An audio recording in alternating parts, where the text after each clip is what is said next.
You're late. I started us.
Now offered at the Great Race Place. $3 late pick 3 featuring the last 3 races. $5 late double on the last 2 races. Both with a player-friendly 15% takeout.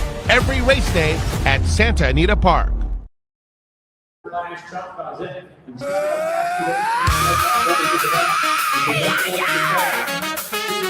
Oh yeah! Mic check, 1, 2, troubles in the room. We hit record and the vibes go boom. One says big thoughts, the other says no. Now we're arguing if cats can and low. We spill the tea, we spill the wine. And the stories it goes in half a line. We laugh and cry, we overshare too long. Podcast now every now. Just double the crutch. Double trouble live with twice the mess. Double trouble live, no stress.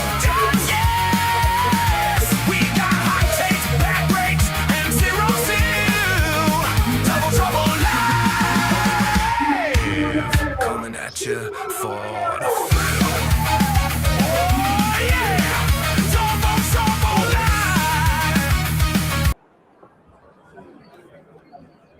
live! Good news for one member and one member only. Frank is muted. Bingo card.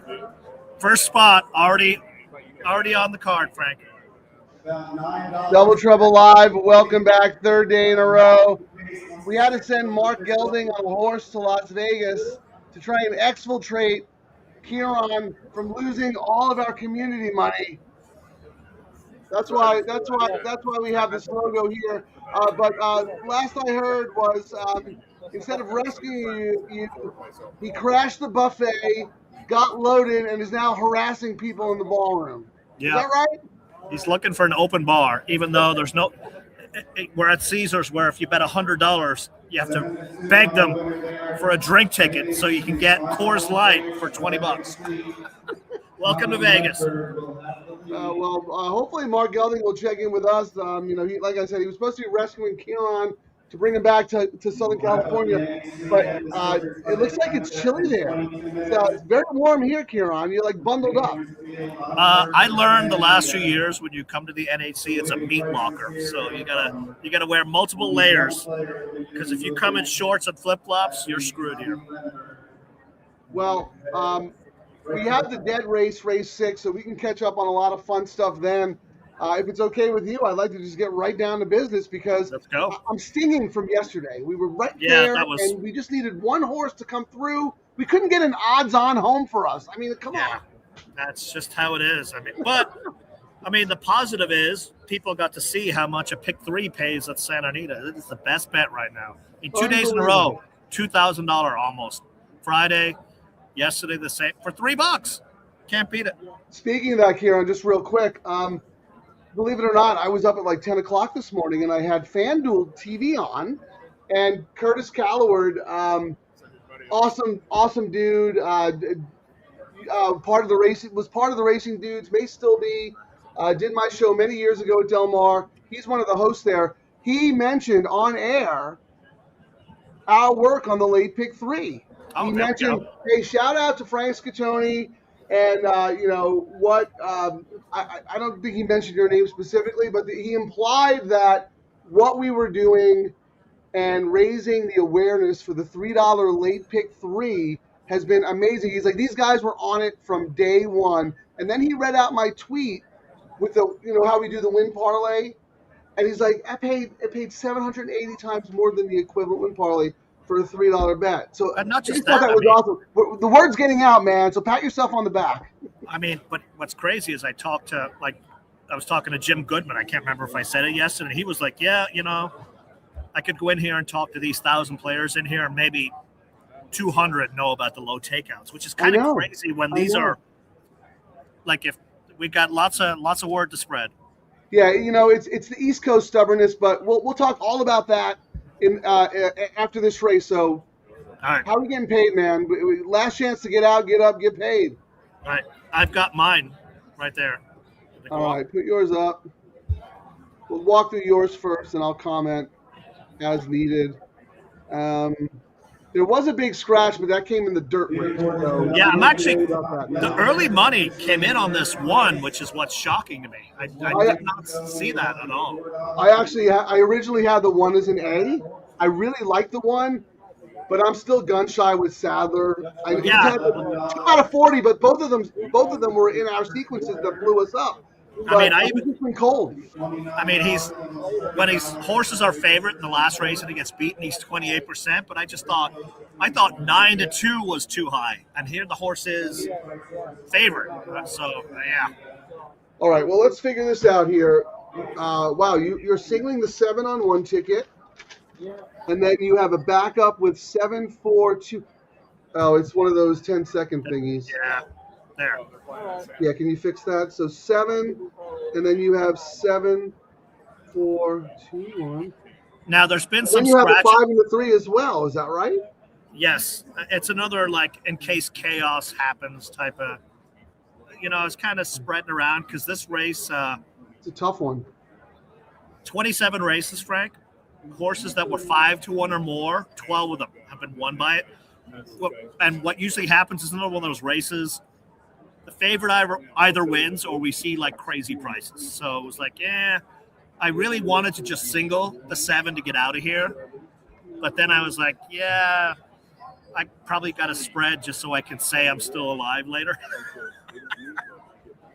And then my tickets, there's a big scratch later. So I haven't adjusted. I think race 8, is it, Frank? Yeah, that's the dirt race, though. We don't need to talk about that one now.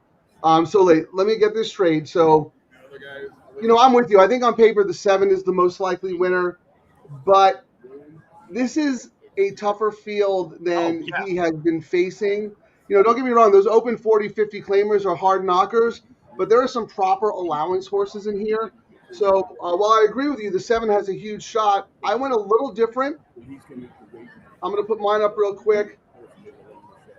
I have the 3 and the 5 ahead of the 7 in my rankings, but I have all 3 of them as A's. And then if you look at that middle ticket there, Ciaran, the 1, I do have the 1 as a B, as a backup, and I'm going to play the 1 just to my A's in the next 2 races. I mean, that 10 in the next leg is if you had to find a single, that was 1, but untrustworthy like the 7 is here. Even my ticket, usually when you see me go tight on 2 races, I'm usually doing $6 or $9.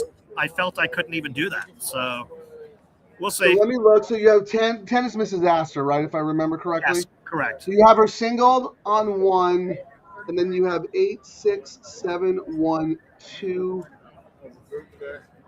and then 10. Okay. 8, 6, 7, 1, 2. Look how sophisticated you got since we started doing this show. You usually just walked in with a giant shillelagh club and just started swinging like a caveman. I mean, I like that ticket. That's a good. Those are good tickets. I mean, that last race, I thought. No, we're on the middle one, the middle leg. No, but I'm saying in the last, if you look at that last ticket, I'm singling the 2. There's some spread and some not, and I was like, Miss Kitty Boom in the last, JJ for Baltus. I thought the horse would be the favorite. It'll be interesting to see what happens. So that's why I had that horse for me in the last leg. You have a third choice, though, right? On your ticket, the number 2. I do. I was a little worried about first time versus winners, but I am absolutely using the horse. But just to get back to the middle leg, I do think Mrs. Astor is a single. I have singled her before with extreme confidence, I like her again today, but I don't like her as much as I have liked her in the past. So while I do have her as my primary A, I do have some backup coverage with the 10, the 8 is my backup in the middle leg. But yeah, you know what my notes on that one are, Frank? what? I mean, we already saw the winner there. Hera for Glad, 204. Need I say more? Must use for that number 8 in that Did you leg. intentionally try to rhyme it like that? Yes. Yeah, can you say that again? That was pretty cool. I like that. Go ahead. Howard O'Neill, oh, what was it? 2 for 4? Come back for more? Yeah. But I mean, my notes on that race, half of the winners of race 7, Frank, have been 5-1 or more. And then my notes were, if the favorite, aka 10, doesn't win, long shot race. So that's why I was like, one of the tickets has it single, but then like, hopefully I spread correctly. The 8 is your second choice behind the 10 there, because if you look at Ciaran's middle ticket there, he's spread in this leg and he's got the 8 as his first choice in that. And then the last race, you mentioned the 2 horse. So are you all about the 2, or do you have so you have coverage in that first leg, single 2 9 1 10 8 5 2 9 1 10. Wow, that's really good. I like that a lot. Yeah, I mean, it's kind of, I'm hoping, I mean, the way I have it structured, I probably only one ticket's going to make it there, but I'm kind of correcting it when I get to the pick 3 and the double. So it was one of those sequences I really wanted to hammer one of the legs, but I couldn't. So that's how about this? I'm at 562 on my A's, right? And I'm 1798 on my B's. So that's a total of 7 horses. You also have a total of 1, 2, 3, 4, 5, 6 horses, but you don't have my 6 and you don't have my 7. In race, the first leg, right? No, in the last race. In the last race, I mean, I looked, and you know, it's crazy. You know, they're the Little Red Feather. Oh, well, Little Red Feather. Yeah, it actually is. Eiffel, Little Red Feather, Kimura. And I read what you wrote about it, and that's exactly why I didn't use it. And if they beat me, there's a lot of question marks, and if they beat me, I can listen to Billy next Saturday where he goes, "You should have used it. You would have hit it." You know, but I had to make a stand. Let's have some reading comprehension. What did I say about the horse? Do you remember? I think you you had a lot of question marks, but you still had to put it on your ticket, I believe, if I remember correctly. Or something. Yeah, I'll just say real quick, Eiffel vexes me. I thought her first 2 races were fantastic. I expected her to train on, and I actually thought she was a stakes caliber horse. She went the wrong way. I liked her last time down the hill. She wasn't fed. She ran terrible. I'll forgive it. It was off a 5-month layoff. I'm going to back her again today, but she has to show me something. I need to see sparks of those first 2 races. Because if not, then it's going to be a Scatoni off angle, and then that's when you can bet her and she'll go right to the winner's circle. And then it's also one of my weird quirks. There's 2 Little Red Feather horses in there, and I'm not using them. Just because of my own experience when I've been in those races, we usually don't win when there's 2 in, if that makes sense. So if one of the Little Red Feather horses win, right, my tickets Madonna of Laredo is the other one you're talking about, right? Correct, yes. Yeah, Miss Kitty Boom, a horse player and handicapper I respect tremendously, had texted me last night about this horse, wanted to know my opinion because he thought that last race was terrific. And yeah, I think it's terrific too, but it's against maidens, and now you got more. And Bint Aldande, that horse went off like odds on in the next start, and she was terrible. So maybe that field was a little suspect. I don't know, but I think she's worth a shot anyway. And that last leg too, I know there's a Scatoni off horse in there, so everyone pay attention. That is one you have to use. I know you're not the number 10. You're not using Tequila and Therapy, are you? I'm not, and I might use that horse in the double because Optics gave that horse a little bit of a push, and I usually just throw those in, but I couldn't convince myself. But you can convince me. We've used it multiple times. That the horse runs when we do a show, and how do you discount Hera and O'Neill and a sharp work? And I was like, I have to have it on a ticket. Yeah, I thought the post was going to be a little difficult for that horse, but. Hey, what are we talking about? Handcuffing bets, right? I can always use that horse in my late double if I'm worried about it. Do you want to take a look at the tote board here, see if we're missing anything? Or Wow, you're right. The one is 5-2. Yeah, I did not. Let's see what the will pays are. Hang on. Let's see. Oh yeah, on the double. Actually, the 7 is the favorite on the double. Frank at $11. The 1's $11.20. Then we jump up to the 3. This is in the will pays you're talking about, Ciaran? Correct. Yes, for the double. Okay. Can you say that again? The 1 is what? 1's $11.20. The 7's $11. So. Wow, they're equal. That's shocking to me. This is where we're going on the morning line. Well, wait till you hear this. Pick 3. The 1 is $29. The 7 is $42. Oh my gosh, half. Yeah. Wow, the word is out on this one. Let's look at the pick 4. The 1 is $30. The 7 is $35. And the pick 5. The 1 is $2.95. The 7 is $5.31. So the 1 is dominant across the board, and it's the saddle horse. Now, how many of those horses have we seen crash and burn? The last week or so.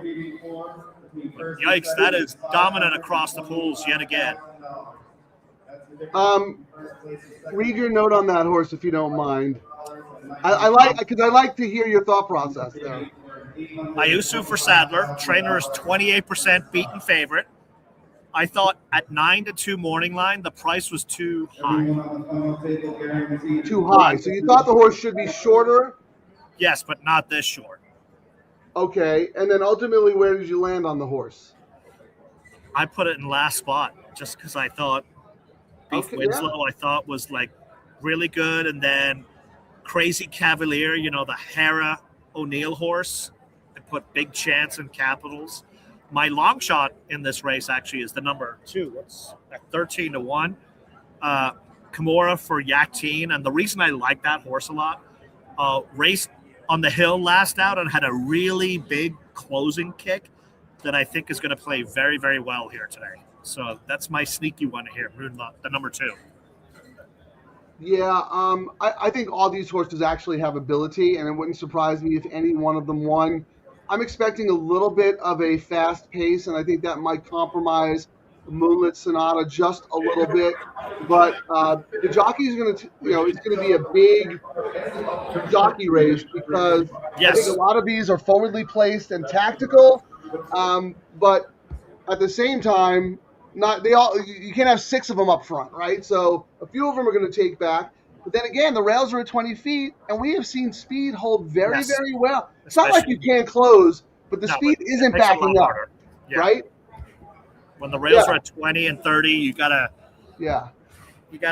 give a little bit more of a nod to that early speed. All right, well, DTL Crew, what do you guys have? Is there anything else you want to say right now, or you want me to roll through some comments? No, through the comments. All right, let's see. Charlie, he was in early, wasn't he? Stephen D, Charlie's beating you to the punch these days, man. You got to get up a little earlier and set that alarm clock.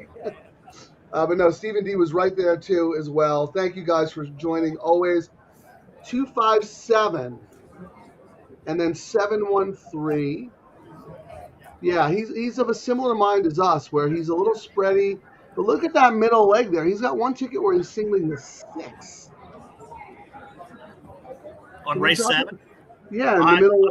I really like that. That is I went back and forth. It is my third choice in there, but I almost made it my second choice. Smith from McCarthy, 1-for-1 at the distance, a closer.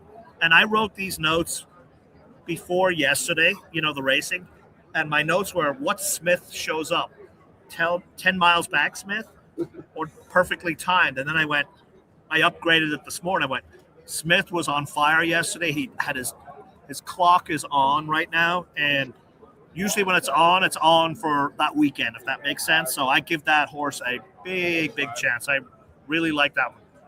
I ended up not using her, but I will tell you I have a lot of respect for this horse. I thought she ran phenomenal last time against the boys. I mean, look, she finished second to Vodka Vodka. We know all about Vodka Vodka. We know how good he is. That was a great race. But my problem was, she is a Calbred, and her best races have come against Calbreds. The last time she tried Grade 3 Open Company, she was nowhere. So because of Mrs. Astor and my wise guy pick Hot Rocket, I ended up not using her, but it would not shock me at all if she won. One more comment by Charlie. Hi, guys. Hope you have some more funny stuff lined up. We got to wait for the guests to show up, and then you'll see it. Yeah, race 6 is the dead race. We'll have plenty of that. Stephen D., thank you always for joining us. I have a funny story with executive producer Texas Terry and one of the DTL crew members out in the wild. You're going to really like this story, Ciaran, but we'll talk about that in a second. We're hitting race 7 too, Frank. Are you using the 1 or 2 on any of your tickets? I'm a Joker at Queen Sienna. I'm using Queen Sienna. I'm not using I'm a Joker. I mean, Victor won last out. My notes were long shot chance. So if you're looking for a long shot, I mean, when Victor shows up, I think it's his only ride today. In this day and age, Victor's been locked in. He's been very selective, but he's only taking live mounts where he thinks he has a shot. You're right. He is when he rides. Pay attention. He's not a guy to discount. No matter where he is, if he's on a horse right now, it's usually pretty live. Charlie, thank you. Obviously, you listened to Chappie's show on Friday when everyone was making comparisons. Me and George Hamilton working on my tan. Thank you for listening. Jeff, always a pleasure having you. Linda Campbell, hi, what's up? What's up with you? Oh, Lindy, thank you for joining us. Lindy, let us know who you like. How about this? A lot of love from FanDuel this weekend. We had Curtis mention us this morning. Scurvy Tooth, Christina Blacker just gave you a shout-out, Frank. And then look at this. Our man Jeff Soto right back. Christina Blacker just shouted out your luck. Ciaran, it's working. I was going to have her on yesterday, but she was kind of busy on the Racelands booths. But yeah, absolutely. And then we're going to have a ice cold exacta on here soon. He's going to roll by and give us his late pick 3. I have so much respect for Christina Blacker. In fact, any TV personality, everyone looks at that and go, "Oh, that's easy. I could do that." They think you just go to the set and just start talking. She works so hard. I see her up in the press box at Del Mar early in the morning, working the PPs, taking notes, watching replays, workouts, etc. Her husband is Dan Blacker. He's having a terrific season. They're just both of them are just great people. They're good for the sport. So that's really nice. And I know you know her a little bit from Racelands because she's a big proponent of their stats. She does a lot of good work on TV for that. It's super easy to hop on and just talk all the time, but you got to make sure you don't say the same stories 50 times in a row, and you got to do the work as well. Like you can't just hop on. I know some people hop on and go Harris for O'Neill, JJ to KK to AA. And Lee, and the best speed, best top, best lunch. A lot of these other shows, when they do it on a Tuesday, it's pretty easy for them. Hey, everyone, I've got my picks right here. Race 7, all. Race 8, all. Race 9, all. Trust me, this is the winning. I actually did the math, Frank. So yesterday when he did his all ball, it cost him $2,500, but he still made $2,000. He's ahead on what he usually bets. But as soon as he cashes his ticket, forget it. How about this? Confidence from Lost Squishy. Thank you for joining us. 8 is going to win by 3 lengths. We didn't even talk about the 8, the other Sadler. Anything?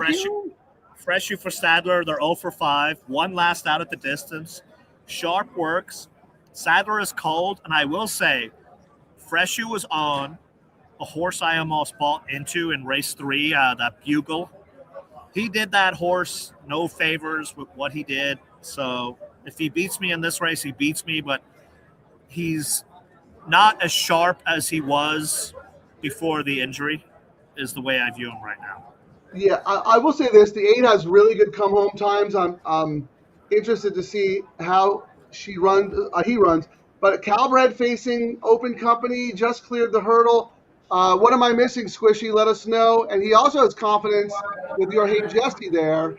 But they're going into the gate, Ciaran. Good luck. Let's get out of here alive. One of us has to do the all ball so we can get out. Well, too late now, but theoretically we have it. Good luck, everyone. Yeah. I can tell you, it's really good face.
That was Dylan's horse. He might have won the NHC, Frank, on that 4. Was that the last race? Yeah, Dylan was the only one who had it. I think he just won the NHC with that 4. I didn't realize that was the last race of the contest. Wow. Oh, fingers crossed. That's the last race, right? Yeah, but the guy who had the 6 in second place, Oh, no, wait a minute. he's 10-1 too. So he's gonna The get 6 came in second. The guy in He's second gonna get place has the $8 6. Dylan has the 4, and he's in 4th. Ooh. We'll have to see the board. It's going to be really I could not close. have been more wrong about that race. I hated both those horses. Wow. I'm alive on my spread ticket Yeah. to my single in the last leg. Let me put your spread ticket up. Let me just make sure. I don't think I have it for a penny.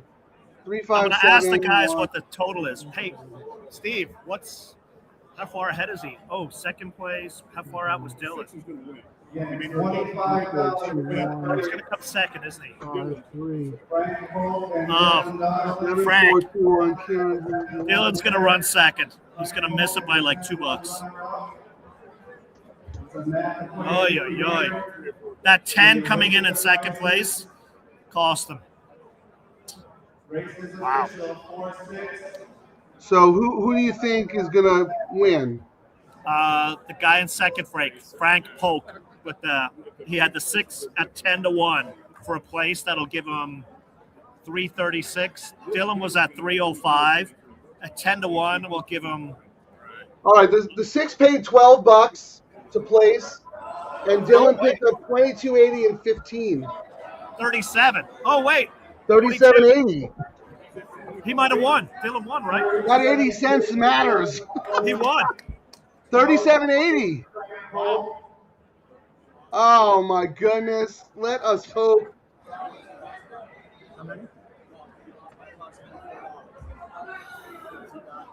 He got 37.80, but he got the second place. He got $12, so it's $125. This is Damn. way closer than we can do it. We're gonna wait We'll see. for everyone up there.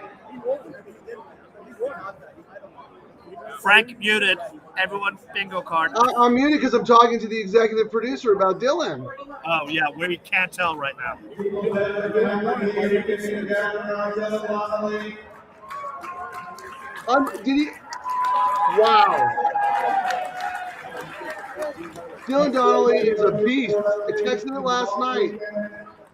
They're looking right now. I'll tell you right now. Listen. Yeah, I mean, it's got to be audited and everything. I mean, if it's going to be, this might be decided by what? $1 or something? He won. Dylan won Double D! by 84 cents. Wow.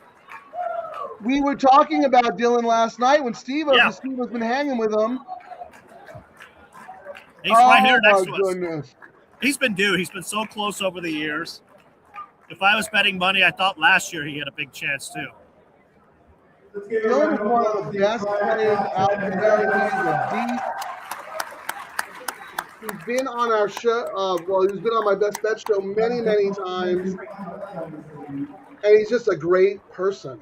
Oh, yeah. And over the summer, after one of the big tournaments, me and a couple of friends were at Red Tractons, and we're sitting there, and there's a table of, a couple like a little ladies' night out thing. They're having dinner, and one lady keeps looking over at our table. She's looking over. Finally, she comes up and she goes, "You guys horse players? You play the tournaments?" We're like, "Yeah." She goes, "Yeah, I heard you talking." She goes, "Do you know Dylan Donnelly?" We're all like, "Yes!" She's like, "He is my nephew." I said, "Oh my God, we love Dylan." She's like, "Really?" I'm like, "Yeah." Like, it was awesome. That's another Eddie Logan veteran who just won the NHC. Oh, man. I think we might know Frank Polk as well. I think he's another guy who plays in a lot of the California tournaments. I'll have to look for his picture. Who do you think finished third? Third is Tommy Lindbergh. He was doing all weekend long. Like, it is very hard to handicap like this 2 days in a row. Well, 3 days, right? You make it to this. It's Oh, yeah. it is a grueling 3 days. It is a grueling 3 days. Well, he actually was in the LA Times, did an article on Dylan on Yeah, Kevin Thursday. McDuffie. And he said, I'm going to win this soon. And then this was the week he did it. That is so awesome. Oh, my goodness.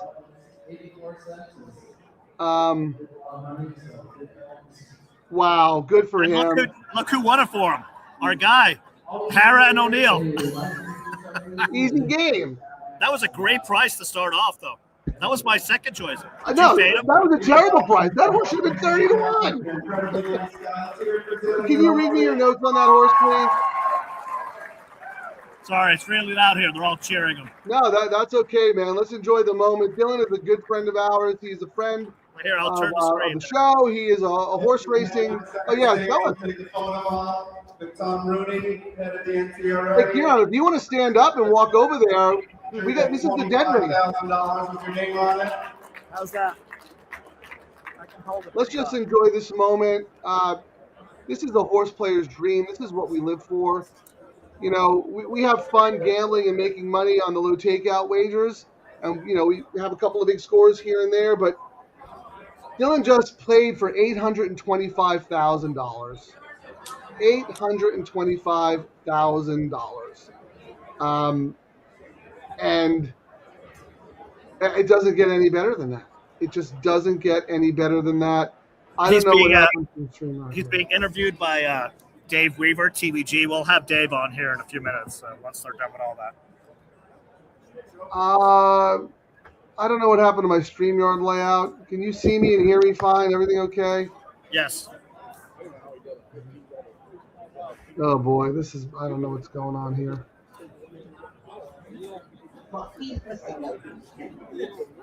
Who is Ciaran? Ciaran's missing from the screen. I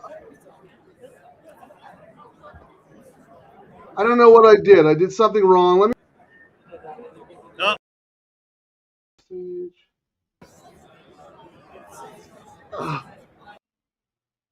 So it looks like, oh my goodness, I don't know what happened. There's no Ciaran. There you go. I don't see you though. Do you see you? I see me.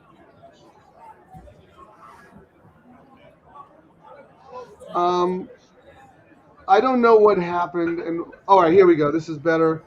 Let me cancel. Now we're back. We're back. Okay. So that was No, Dylan's being interviewed right now. Let me put him on the TV here.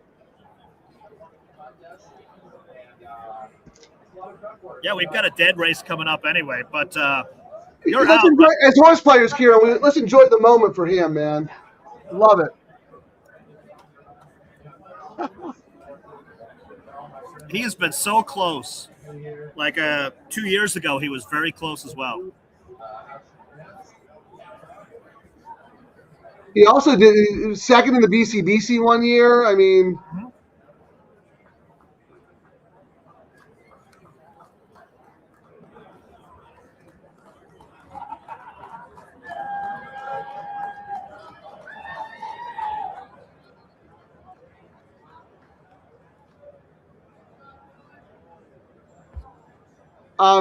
yeah, we were just talking about him last night because he was hanging with Steve-O. Remember, you grabbed Steve-O to come on the show.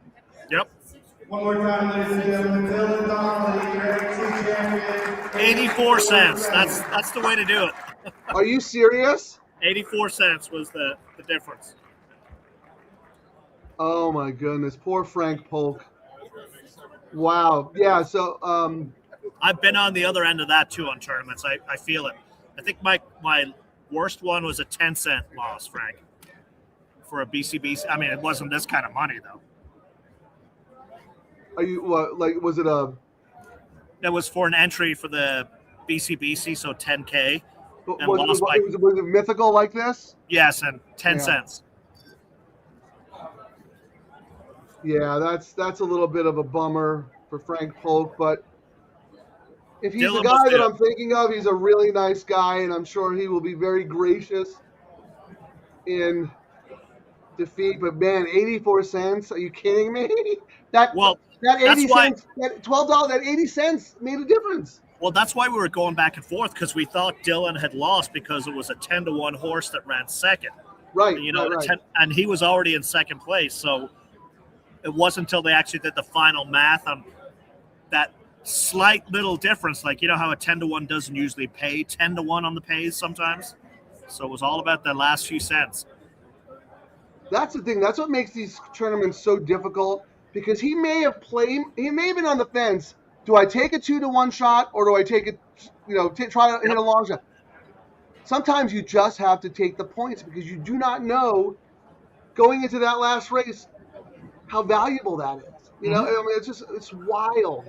Wow. Well, while we're waiting for our guests to come on, Frank, do we start talking about the pick 3 and get our stuff out there early? What do you think? Because we're probably going to have to pivot, or no? I think we have plenty of time to do that. I think we should have a little fun, enjoy the moment. I'd like to know what Mark Gelding's been doing all day. He was supposed to be working for us. Has he done anything today? He has, but I can't show any of it till all his stuff is making fun of the guests we're going to have on. Oh, I see. Okay, so he's been working with the guests. Okay. Yes, he's been hanging with the guests in the background. Well, I want to put this up. This was taken a few years ago. You'll know there's one person absent from this picture because he doesn't. No one loves me. He doesn't fit in this elite group of people. I'm going to walk you all through this. Terry took this picture. It's one of my favorite pictures. So the gentleman in the bottom of the cowboy hat right there, smiling with the glasses and the blue coat, that is Dylan Donnelly. The dude is a beast, one of the best handicappers around. The goofy guy with the hat standing up behind him, that's Peter Thomas Fornatel. To the right is our good friend Frank Tate, another excellent handicapper. Frank Tate was doing trainer stats before they were readily available in the racing form, and he is an OG. Who's out there in the middle? That's the boss man, Tom Quigley. Then there's George Hamilton. And then the gentleman on the far right, that is Jerry Wesselow. Flawless Racing, Brando the bartender. He was on the show the other day. He had Disco Tribute run pretty well. Yeah. This is one of my favorite pictures. Terry takes so many good pictures at the racetrack, but this is one of my favorite because even though we all had a losing day, look how happy we are. We're at the racetrack. Ciaran was not cropped out of that picture. He was not invited to be in it. Well, it might have been one of those days when I didn't go, because even though No, I you were live there. You definitely were there. Yeah. or I was up in the hoity-toity area with my suit No, on. you were there. You were there. I was? You waited till you went to the bathroom, and then we was like, all right, come on, let's go. We'll take the picture. That sounds about right. Actually, we made you go get us drinks. That's probably what happened, yeah. I'm usually the guy that gets everyone concert tickets and hotel rooms, but when they go to parties or dinners and whatnot, we forgot to invite Ciaran. Well. Well, here we got bought you a drink once. This is what Mark was dreaming about last night, Frank. Keep dreaming about it. Oh my God! Does he really think he's gonna end up on Quigley's show? Why not? Oh my God. Yeah. I mean, they'll crack a beer. Maybe they'll do it live from the Eddie Logan suite, though, perhaps. I refuse to let him go on Quigley's show dressed like that, though. We got to get him a suit.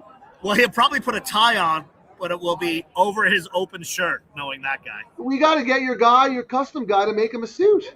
Well, so what's funny is when I was talking to Dave and I said he was going to come on, I was like, yeah, we have an intern reporter. And he was like, oh, you guys hired someone? I was like, well, you'll see soon enough. Well, I know Ciaran likes to get serious. Just let me tell you a funny story real quick because you're going to love this.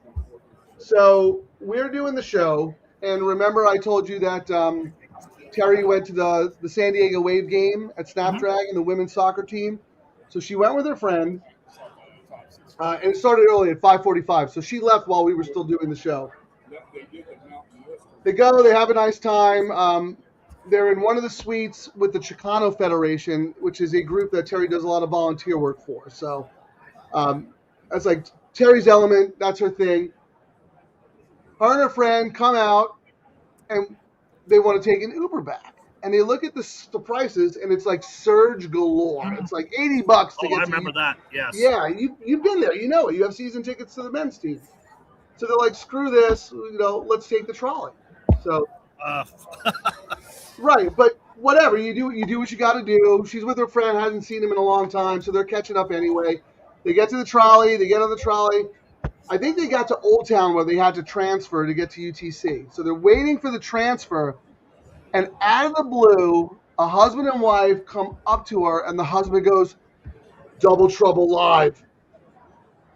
You're Texas Terry." Oh, jeez. I know you guys from the tournament room at Del Mar. Out of the blue. So he goes, "Double Trouble Live," talks about Texas Terry. Eventually, he mentioned my name. Then he got to Mark Gelding and raved about Mark Gelding. And no mention of me, I know. No mention of you.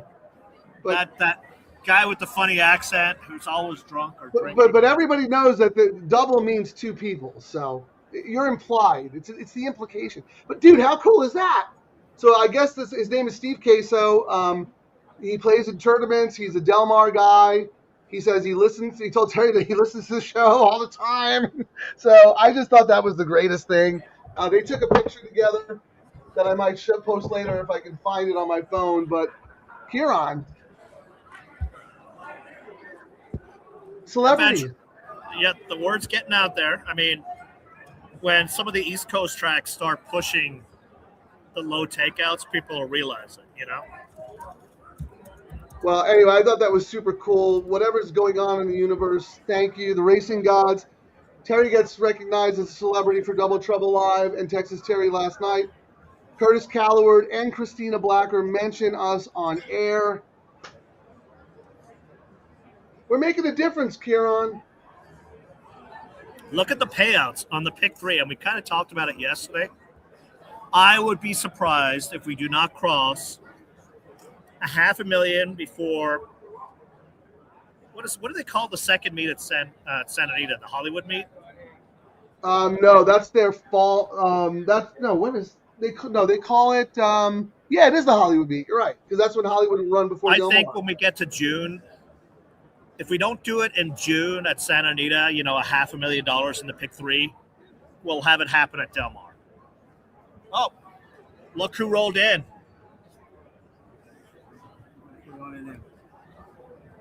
Let me see. The video. I get a review of Frank's book. Oh, awesome. You just put it on. Voila. Sit here? No, right here. Okay. Oh, I'm taking your spot? Yeah. I can hop on the phone. I get to go to the restroom. Chris! It's annoying talking to this guy for 3 hours. Chris Larmy, can you hear me? Yes, I can. Can you hear me? Yeah, I'm going to type in a banner. Chris Larmy, one of the legendary tournament players, phenomenal horse player, handicapper. You have a long history with the NHC, players advisory committees, playing in the tournaments, all that stuff. But most recently, you are the author of a brand new book, aren't you? Yes, I am. You know very well. You were my editor, and I really appreciate you helping me make the book much better. So if there's any egregious errors, it's all my fault. And here it is. Betting on Horses, edited by Frank Scattoni, written by Christopher Larmy. I'm going to add this real quick. Make sure I have everything right here, Chris, and then I want to put up a website too. Yeah, I was going to say, if you can put up the website, if people are interested in purchasing the book, it's Bet with the Best Media, all one word, betwiththebestmedia.com. Go on there and learn more about the book. I don't know if we're going to talk about it here or not, but I think you'll enjoy it. Whether you're a beginner or intermediate or advanced, there's something in the book for you, I think. And I think Frank Chris, probably agrees with me there. You're taking time out of your day to talk to us, so we can talk about whatever you want. This show, we just did the first leg of the all turf. We're waiting for the first leg of the late pick 3. This is a dead race for us, so we got all the time in the world. So you tell us. Well, it was a great. I'm at the NHC, and it was a really great final table. Really exciting. Back and forth, leaderboard changes. last race, it came down to the final payouts. We weren't sure who won until they posted the payouts. It was that close. 84 cents is the difference between first and second. And Dylan Donnelly, a California player, representing the state of California, and great player, and he goes home with $800,000. Not a bad payday. I was showing this picture here. Terry, my girlfriend Terry, took this a few years ago at Del Mar, and there's Dylan right there smiling, and of course Quigley. There's Pete Fortitell on the left. Yeah. It's one of my favorite pictures because I was telling the audience, even though we all had a losing day, we were at the racetrack. Look at the smiles on our faces. You can't make that up. Yeah, no, I mean, that's great. Nothing better than being with your friends at the races. Unfortunately, just doesn't happen as much now with fewer tracks and all the simulcasting.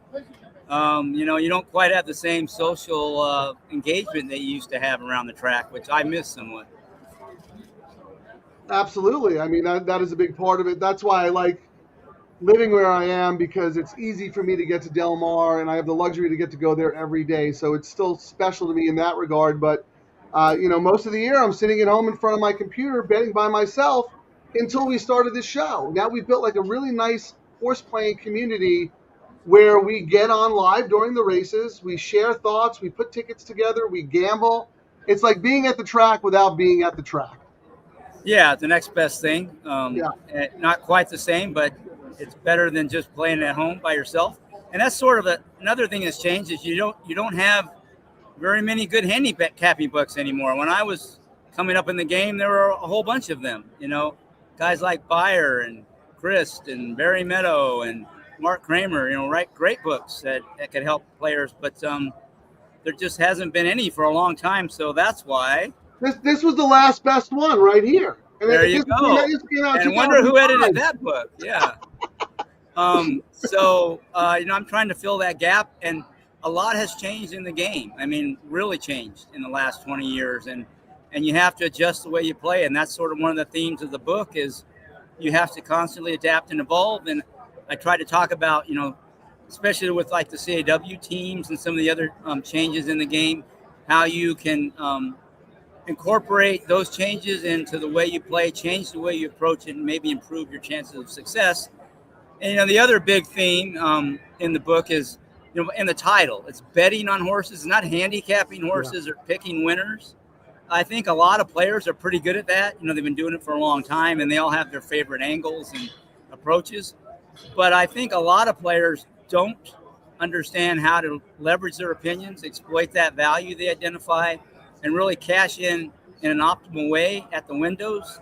And that's the whole betting side, and that's where I dedicate a lot of the book.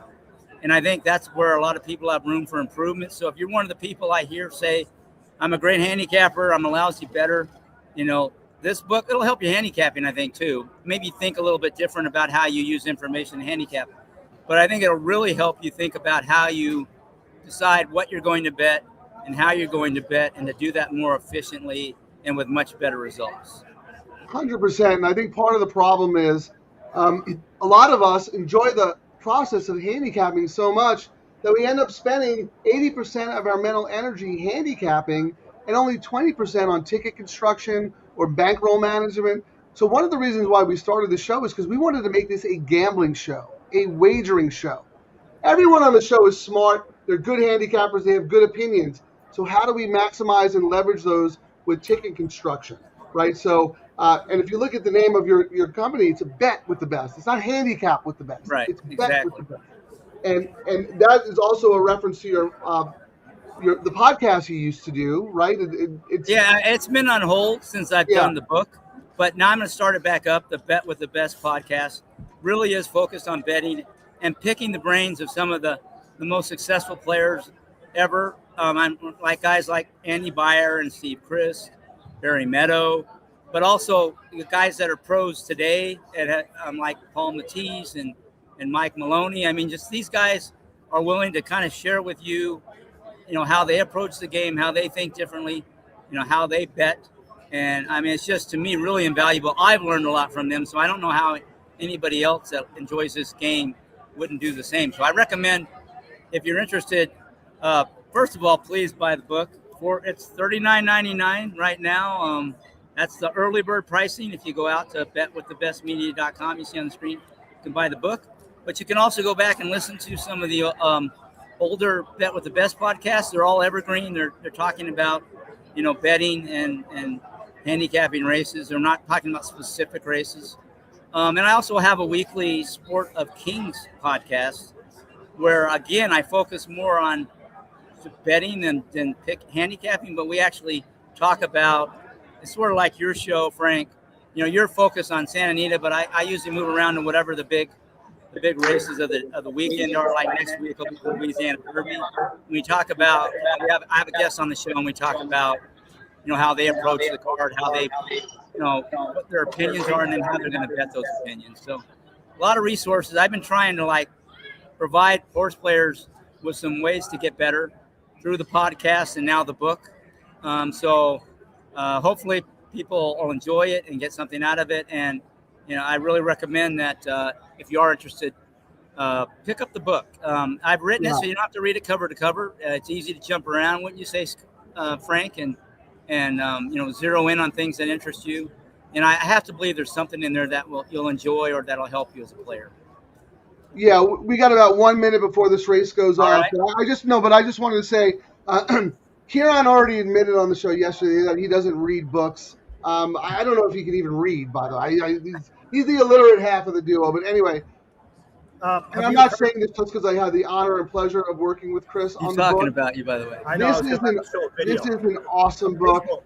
I learned so much, not just from Chris. I mean, Chris has been doing this a long time, and he is one of the best. I have always admired Chris from afar because we've known each other since the tournament days at Surfside, back when it wasn't really a big thing in Horse Player Magazine. And so not only do you get Chris's insight, but to his point, all of the info from the great guests he's had over the years on his Bet with the Best podcast, he somehow did a brilliant job. I don't know how he did it. He took all this information, he synthesized it all in a seamless way, so it reads so fluidly, but you're getting so many different opinions and approaches that will absolutely improve your game. So, Chris, good luck with the book. Thank you for joining us. If there's anything else Double Trouble Live can do for you, you know where to find me. But have fun. You're at the NHC in Vegas. I mean, you've been doing this, almost as long as anybody, right? How many years? I'm living the dream out here. It's fun. But before we go, I do want to thank you, Frank. A lot of the reason it reads smoothly is because of the work that Frank did on the editing side. I mean, I learned a lot. I've never written a book. I learned there's a lot of work after you've written a book to actually get it published. And Frank really helped play a big role in getting me over the finish line. I put a lot of work into the book, but it took even a lot more than I thought to get it out where you can go out and buy it. So please, if you're interested, go out to betwiththebestmedia.com and buy my book. You should absolutely be proud of what you've done. You've done a great job. Hey everyone, I am reading Frank's book. It has the 6 secrets of successful bettors. With these tips, you can't lose. I am reading Frank's book, Chapter 1, Bet All to Get the Winner. Frank's book, Chapter 2, When a Horse Winks at You, Bet It. Frank's book, Chapter 3, Scream Loud. None of that is in my book. Just want to make sure that's enough. Chris, we're going to let you go because we got to start focusing on race 6 into race 7. Thanks for taking the time to join us. All right, bye-bye. Thank you. I appreciate it. Yeah.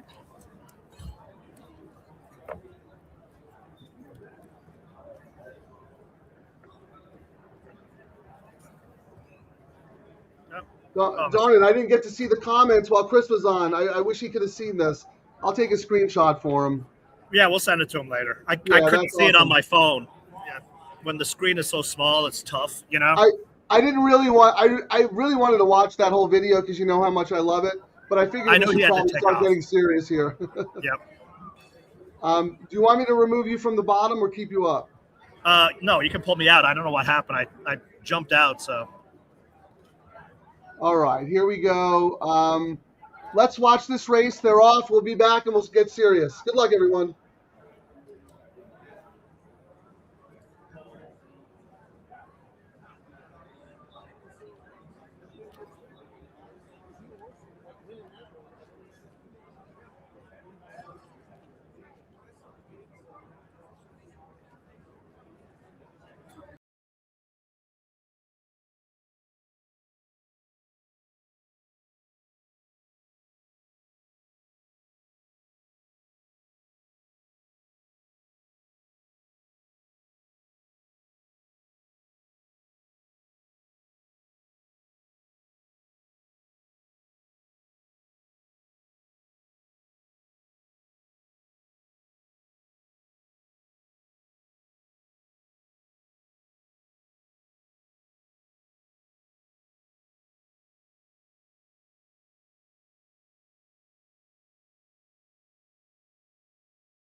You're on, okay, there you go. All right, we're back. Hey, thanks for grabbing Chris. That was awesome.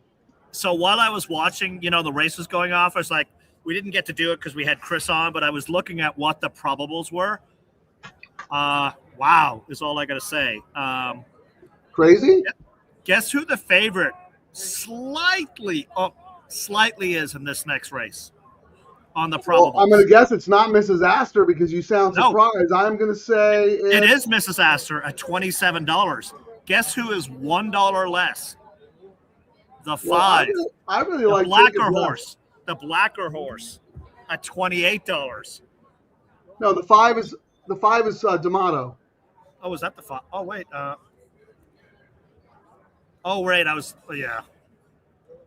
Public Assembly. Oh, yeah. All right. Because I was going to say it was the blacker horse, but. Well, it's actually better that it's Phil's horse because he's been ice cold, right? Yes. Like, I was actually kind of shocked when I looked through. I was like, wow, that's not who I would have thought. And I really would have thought the 10 would have been more dominant. That's the surprising thing. So I understand why you're surprised. But that is very curious that Phil's horse is taking that much money into the teeth of a horse who's probably going to be 7-5, right? And that means I'm actually going to probably have to pivot because I did not use that Phil horse at all. And it's one of those things. Either. I X'd the horse. And it's one of those things so we can actually pivot small on this one because I'm alive in the all turf. I do not have Phil's horse here, and I did not use him in my pick 3. But now I can probably use a single with Phil in this race, and then my choices in the next, and maybe a favorite and long shot in the last. So I mean that's the benefit of handcuffing these races. When you don't use a horse, everyone's betting it now. Do I need to pivot and change my bet? The way that bets have been paying, it's worth pivoting because if you actually do hit it correctly, it's going to cover all your other nonsense that you do. Would you agree? Oh, absolutely. But I'm going to disagree with you on pivoting because I don't like the horse. I'm not using the horse. But yes, pivoting is the nature of the beast here because we handcuff these bets together. Now, that being said, Ciaran, you're in a better position than me. Because I'm alive. You're alive. I'm not alive. So I don't know if I want to spend money pivoting because I'm dead. You know what I mean? Like if I was alive, then maybe I'd throw the horse in for, a little bit. Yeah, for me, it's a pivot now because now I can single out of this leg, and we had Let's put up your late pick 3 here so we can see exactly what you were planning on doing and what you might pivot to do. Single the 10 in one leg, 8, 6, 7 in another. The 2 is already scratched. I did this earlier when I had good internet, so the 2 is scratched. So I'm essentially 6, 4, 7 in the next leg. And all about the 2 in the last. Hey, Queen Sienna scratched? When did that happen? No, TikTok. Oh, on the pick 3 in the next leg. I was talking about this leg. You have the 8, 6, 7, 10, right? But the 10 is on. The 10 is your A on. The 10 is your main ticket. The 8, 6, and 7 are your backups. Correct. I have loved the 8 since her first start in America. And she has not trained on. She's been disappointing. I am waiting for her big breakout race. I'm going to bet her again today. But I like that you have her as well. But tell me your notes. Maybe we should just call you the note man. Hira for Glatt, 2 of 4. Need I say more? Capital letters must use. Okay. That was my notes on, the 8. The 6, we talked about it earlier. Hey, Jesse. And my notes before I saw yesterday's races were, it's a deep closer. And when you get Mike Smith, there's 2 versions of him. He's in Tijuana coming into the stretch and loses by a nose, or his timing is absolutely perfect. Yesterday, I thought he was on both his mounts yesterday. He rode fantastic. And usually when Mike is on, I almost won the UBC contest because that was the night when you introduced me, Frank, and the Eddie Logan to Mike, and the next day I bet him, and he was on fire, and he was on fire that day too. And usually when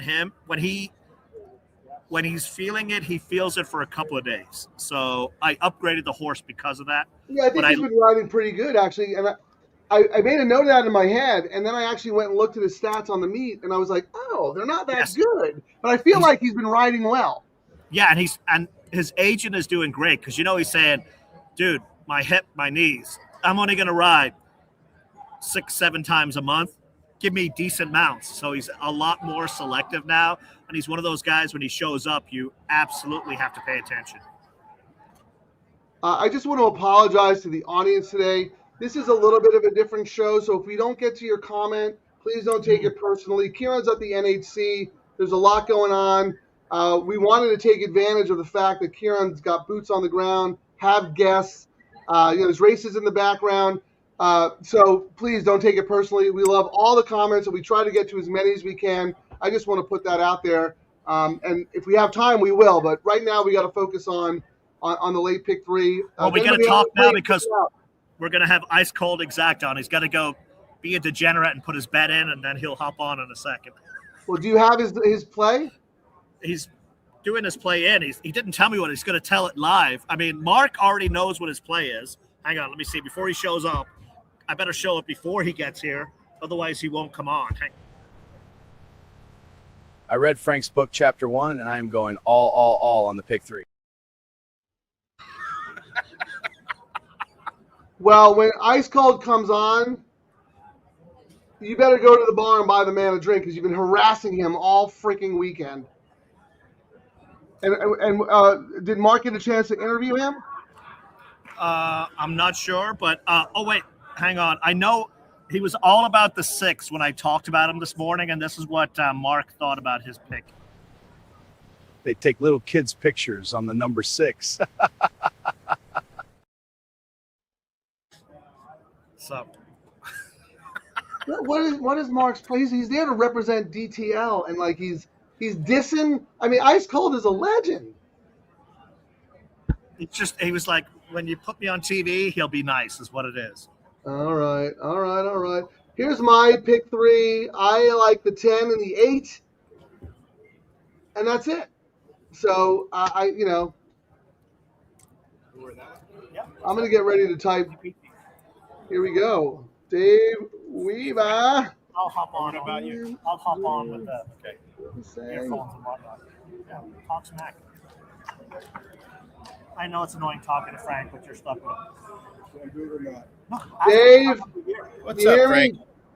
First of all, I want to apologize for my annoying partner. Yeah, I know he's been harassing you all week. Every time I look up, I see you on TV. You're working your butt off, and he's like, "Come be on my show. Come be on my show." I told him I'd come on, and I like this race too. Okay. Well, if you have to go at any time, just mic drop and go out. I don't want to keep you. As long as until this Corona's gone, I'll stay. Okay. And I told him to go to the bar and buy you another one. So, all right. We have Dave Weaver, ladies and gentlemen. Do I have this correct? FanDuel Racing at Ice Cold Exacta. Damn, I'm good looking. I didn't even know I was that handsome until I see it up that close. Wow. I know. We look good together, actually. I think I might fire Ciaran and just slide you in. It's the you good work look. too hard. You don't need another gig. Yeah, that looks good. At Ice Cold Exacta. Yeah. Dave really doesn't need an introduction, obviously. He's been doing this a long time for FanDuel. One of the best, a guy I respect so much. Talk about a man who has a conviction and is not afraid to put his money where his mouth is, hence the Ice Cold Exacta. No hedging, no boxing, nothing. No, we got to crush it. Hey, we're giving to these low takeout wagers, right? 50%, $3 late pick 3. Is there a Santa Anita form I can look at? I need my past performances, Frank, so I can talk about this race. Okay, yeah, let's get to it when you can. It's all right. I got it memorized. The 5 Horse had a brutal trip last time out. I remember I bet her, and she was stop. Don't know if she would have won if she got through, but it was not a good trip. I didn't put her on stable mail, but I put her on my mental stable mail, and I've been waiting for her to come back. I actually checked the other day because I figured I missed it. She probably came back and won, but she hadn't raced, and I saw she was entered today. So what is she right now? Taking money, 2-1. 2-1. Yeah, I'm trying to beat the 10. On the late pick 3, I was 3-5-8. I threw the 10 out.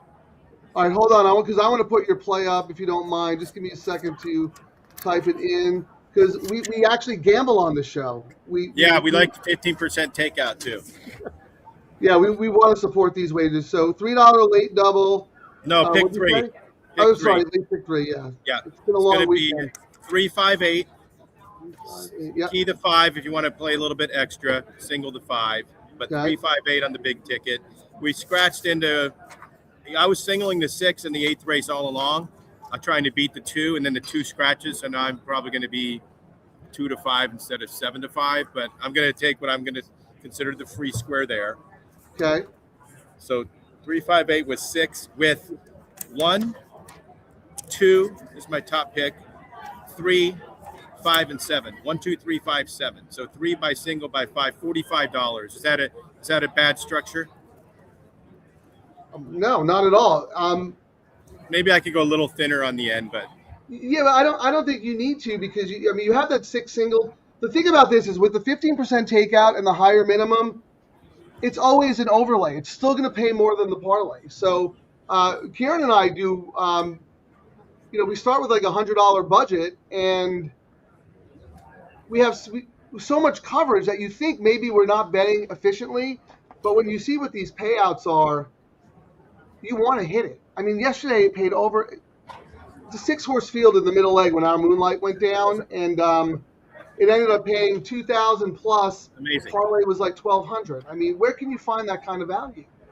no, it's a great bet. Even with, I remember it was probably a month ago, but literally there was a 1 to 5 in there, and it should have paid $50, and it paid like $150. Yeah. It paid like 3 times what it probably should have paid. Unbelievable. You want to tell us what kind of fun you're having out there? How about Double D, Dylan Donnelly? He's an Eddie Logan regular.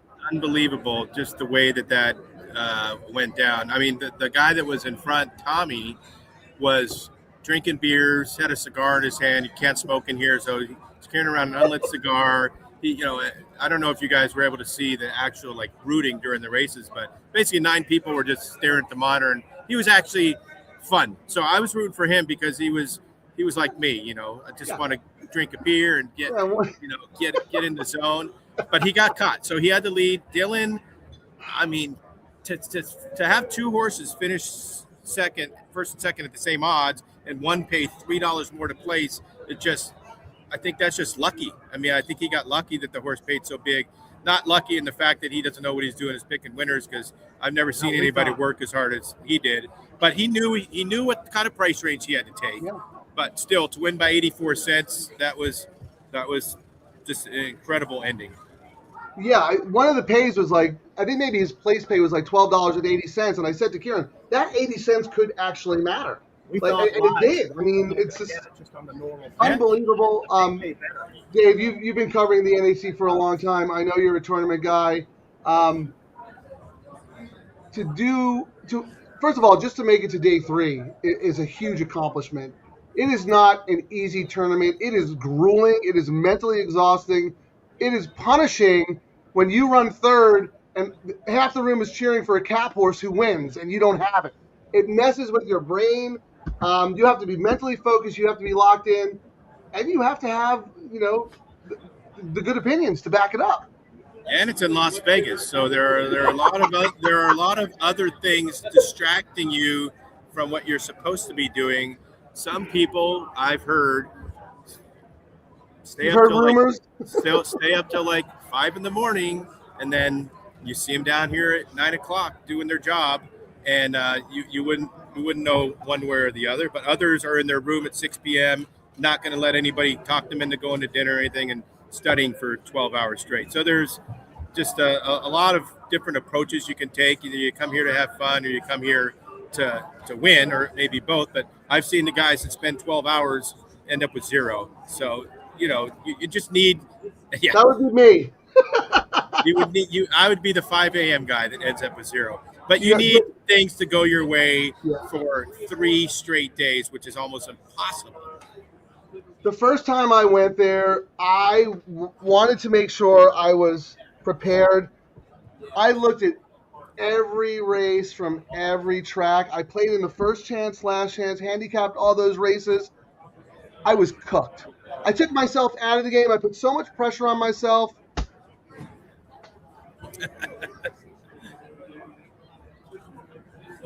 All right, come on, let's go, Ciaran. Get rid of it. I put so much pressure on myself that I never even gave myself a shot. So the next time I went back, I said, I'm just going to try and be a lot more efficient. And that worked out so much better. I just ended up missing the cut, whatever. But everyone has that story. But when you're in an environment like that, it is so different from your daily play. Yeah. Because you're shooting for a target. It's not real money, and there's 8 tracks, and it's just a wacky and wild experience. So I would recommend anyone out there who hasn't been to the NHC, play some tournaments, try to qualify. Are you eligible to play? Have you played? I am. Before? Yeah, I've qualified 5 times. Okay. I'm probably in about a 3 or 4 year drought, but I try every year, and I always play the Thursday first chance, last chance, no matter what. And wasn't able to get in, but either way, I'm going to be here covering it for FanDuel. I think it would be a little challenging to be in it and to be working as as the host, but I could pull it off. It'd be a good problem to have, but in the meantime, just very fortunate that even if I don't qualify, I get to be in this environment. It's awesome. By the way, I got to show you something. I don't know if we can see my collar. Well, he's trying to. Ice cold. Ice cold. Oh, it's on. Is it That's how it goes. Yeah, Ciaran's got his buried under his collar. You can't even see his. That is sweet. I love it. Yeah. So, what time is it? I think there's 4 hockey games starting at 4 o'clock. So, I got to go at 3. I'm going to go. You'll be able to see me. I'm going to go right on those machines when I leave here. Bet a hockey parlay. So I got a minute and a half more, and it's going to time out nicely because my beer's almost done. All right, and I'm going to show you this real quick because we like to have fun on the show. And, Ciaran gets a little butthurt that. What do we got? Here. So, Ciaran's claim to fame, and he gets really upset when he doesn't get invited to do handicapping shows. And he relies on the fact that he finished 8th place in the NHC Tour in 2025. That's all it's saying, 8th place there. Frank, thank you so much for doing this interview. I know how busy and in demand you are. But before we begin, should I call security on this weirdo? 8th place? Is that even a thing? That's just 7th loser to me. How do you come up with this stuff? I thought he was going to show the one where you. They take little kids' pictures on the number 6.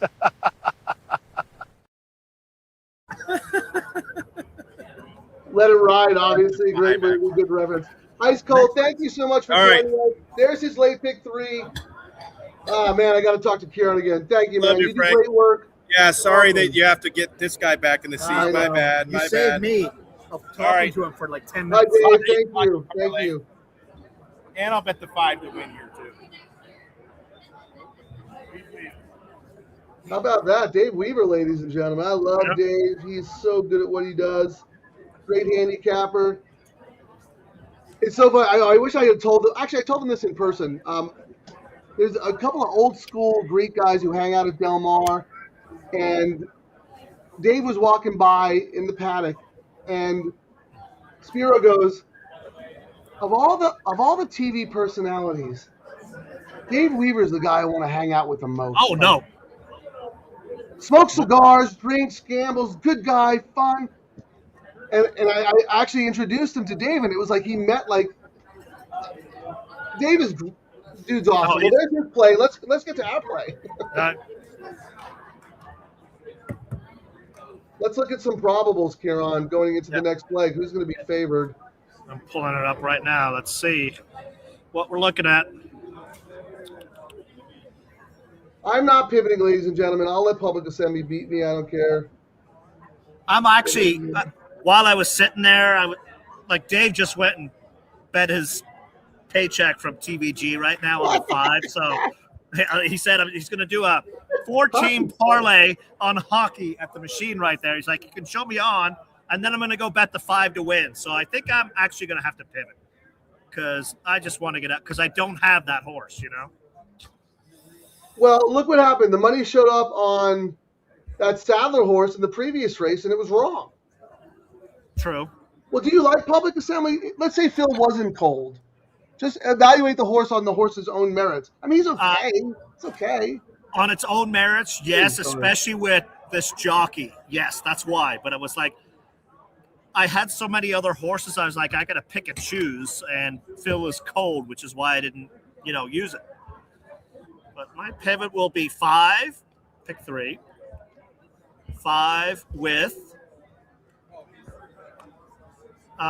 6, 4, 7. You want me to type this? Yes. So I'm going to do 5 with 6, 4, 7 with 2, 5.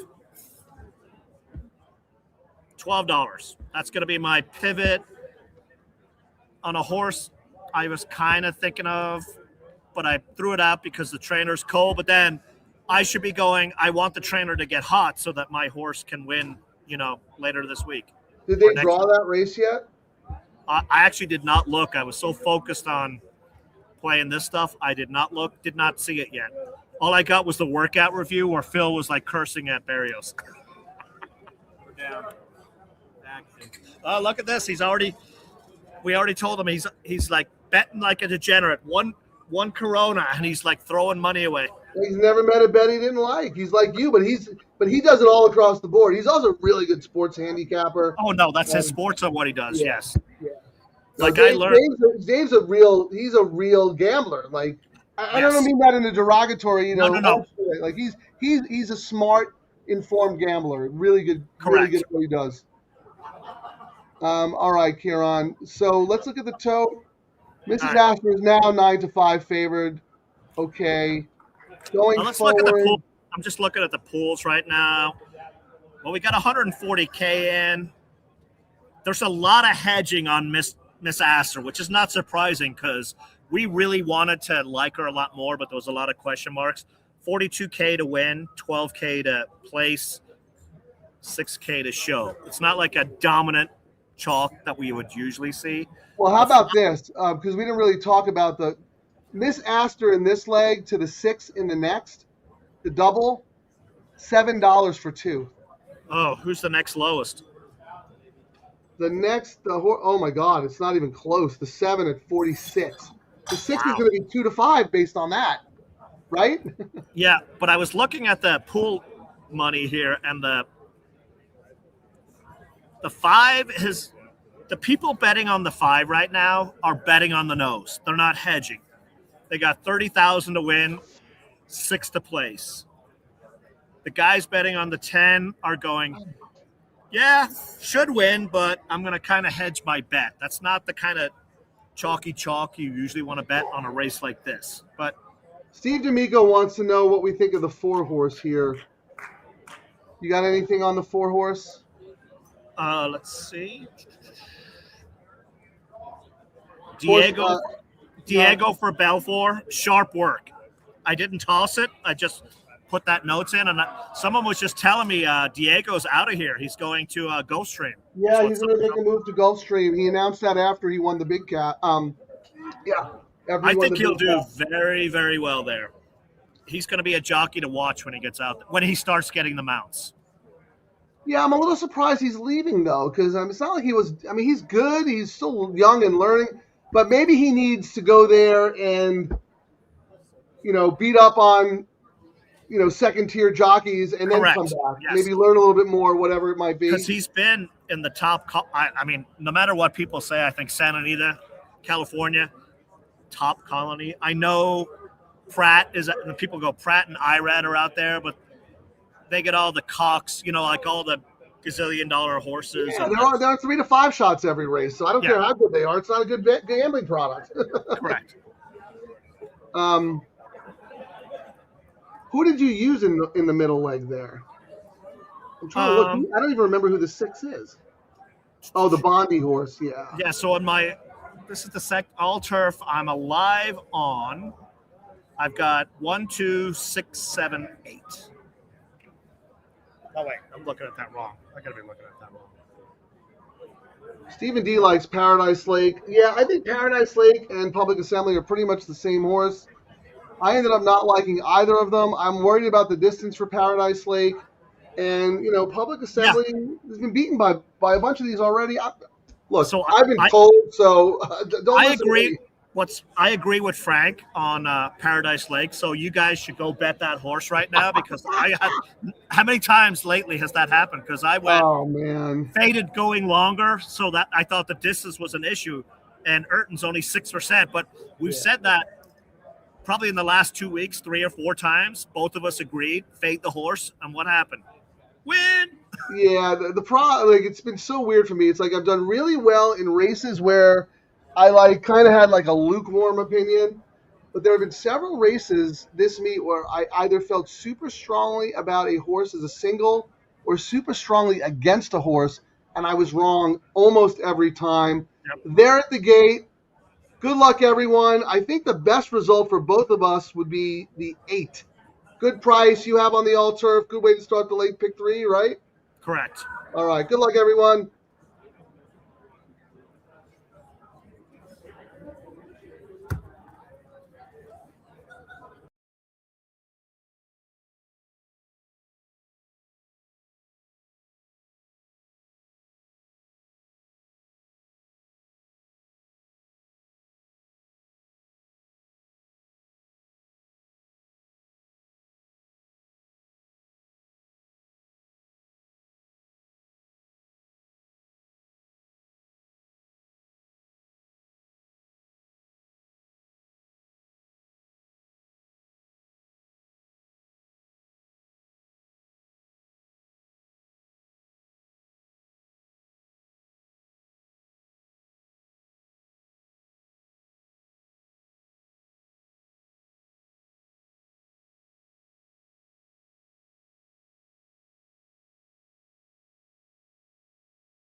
I don't know. Anyone got an opinion there? I think the 8 might have held on.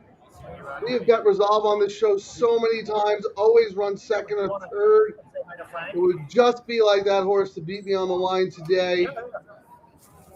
Oh, Take a Breath was so much the best. I don't know what Haramia was doing. First part of the race, 3 wide the whole time, moves early. Ah! Adjust it the way you want. Oh my God, look who is in the house. What's up? Are you kidding me? Dude, Hold on, let me put this banner up. Ladies and gentlemen, the one and only 2026 NHC champion. $800,000 richer or more, right? Oh, man. Somebody had to run hot. Thank God it was me. 84 cents. That was. It doesn't matter how small it is, right? No, that was great. Like the math came out great. I didn't think I got it. To be honest, we didn't. The split on the second one. I really thought I was like, fuck, dude, I'm gonna commit to myself. No, we felt the same, but it split great. Like they paid a little bit less. I mean, it was meant to be. Well, as soon as the race And that LA Times article, like we knew, we've been saying for years, you were going to get it. You've been so close so many times. That was great. It's crazy. Well, Dylan Donnelly, ladies and gentlemen, dude, congratulations. No, I don't think anyone is more worthy of this award than you because you have been an absolute beast in BCBC live money tournaments. Everywhere you go, you are always in the hunt. I don't even know what to ask you. I mean, like, did you like that horse? Did you need a 10-1? Like, walk us through your process for that last race. Oh, shit. I mean, I thought Coco Sam was going to be tough in that last race, so I went with the 11-1 in the race prior to Oaklawn to try to get me the lead because I didn't want to have to be chasing. And that horse ran like dog shit, so but I knew I was in a good spot. I didn't think I was going to get blocked. Okay. Because I was like, those guys are $10 apart. Like they're taking the chalks. Someone's gonna, go wishy-washy or whatever. And I didn't even know the guy had the 6 horse. We didn't either. We saw it on the screen. I was like, oh my God. And then I was like, oh, I definitely didn't get there. Well, when they made it official, I don't know if it was the win or the place. One of them was 80 cents. And I said to Ciaran, that 80 cents could actually matter because it paid a little bit on the high side. And he's like, oh, wait, you're right. And then they announced you won by 84 cents. So who ran second? Frank Polk? None Above the Law ran his normal race. No, in the tournament. Oh, Frank Polk. Yeah. Is he a California guy? I feel like I know him. No, he's I from know the Oklahoma. name anyway. He told me he's from Oklahoma. Okay, then maybe it's a different guy than I'm thinking of. Yeah, that was a pretty salty field there, though, going into the final table. But look, we're telling people on the show, this tournament is a grind. It is not easy. I mean, so many things have to go right. Yeah, I mean, I had $50 and zero the first day, but to be honest, I wasn't stressing. Like $50 on day one, you're fine. Like I was just pretty even keeled and just hit a few on Saturday, and I was in like 26th, 28th, 24th going into today, and it's huge that you are not like barely making the cut because the early Sunday races are pretty bad. Like there's just a lot of smaller fields and it's tough to make up ground. But I mean, I had like a 3-1. I had a 29-1 in second. I just kind of chipped away the whole time. Did you have a target number to make the cut? I mean, it's usually around 170, 180. Yeah, they usually say 170, 180. And I think I had 207 at the end, so I was like, all right, we're good. The last like 6 races, I was chilling. I was like, all right, so that's a good, relaxing feeling, and you don't have to. I mean, if I'm $6 out of the cut, and I like an 8-5, I'm not playing really the 8-5. Like I'm going to play someone bigger.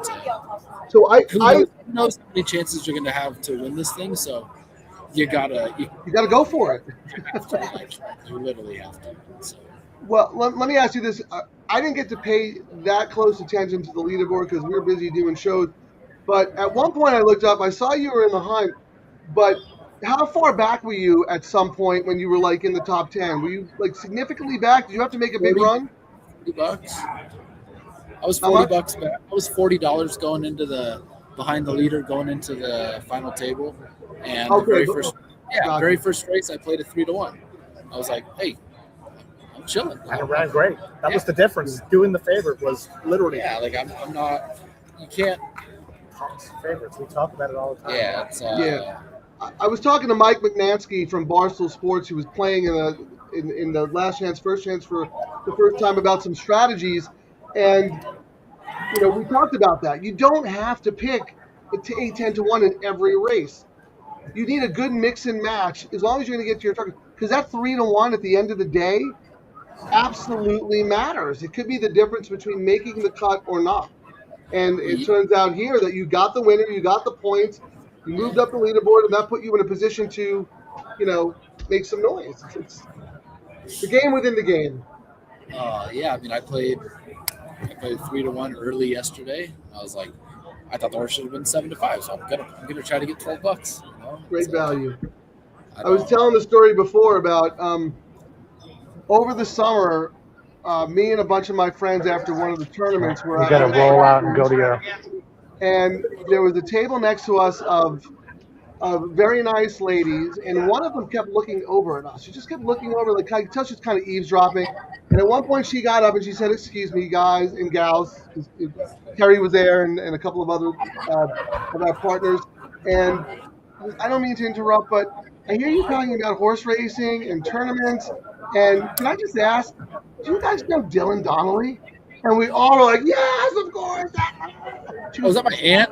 Yeah, she goes, he's my nephew. Yeah. Unless you got a pick for us here. Did you handicap? Terry had a great conversation. Like, they exchanged numbers, and we're like, Dylan's the best, and whatever. She's like, we were on a hot I love Dylan so much. He's my favorite. I said, we all love Dylan.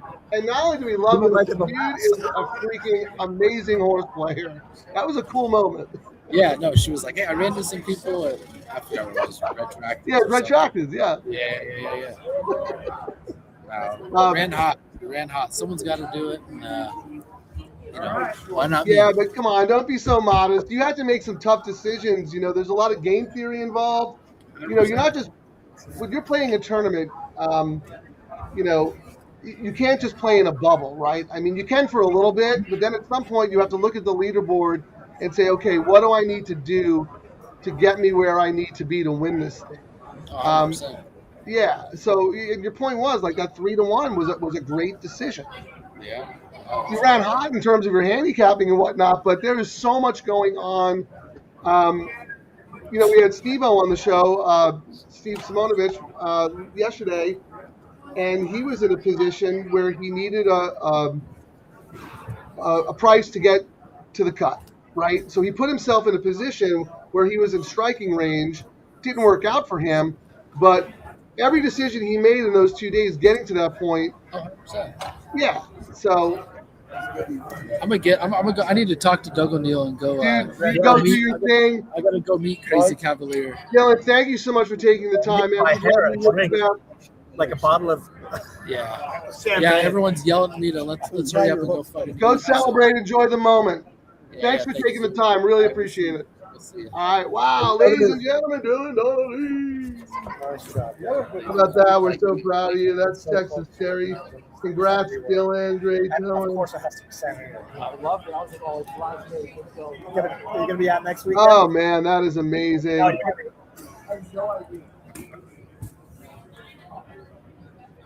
Well, it was worth sending Mark Gelding out there because for him to get Dylan Donnelly on the show, how about that? Yep. We got a picture of the winning ticket. Let me see if I can upload. Oh, hey, I'm out of here. I got the bums rush again. Look, we got Mike, Texas Mike from Sam Houston now. Everyone's rolling in. You got to give us a pick in this race. Right here. This race coming up? Yeah. What? Just go chalk. Do what Frank says. Just do a Frank special. Do all. And you'll be a genius on the show. Well, Ciaran, do you have to relocate? No, we're good. Give me a second, please. We're gonna have a guest on, but he's like, I didn't handicap Santa Anita. I was like, I did. I just put it in a different way. You got to actually give us a pick. But hey, couldn't happen to a better guy. We're really huge fans of Dylan. I'm gonna actually upload the winning ticket here if I can figure out how to do it here in a second, Frank. All right. Well, I'll talk about this race here. I'm sorry. Go ahead, Frank. No, I was just going to look at the odds board. Twisted Humor, 2-5.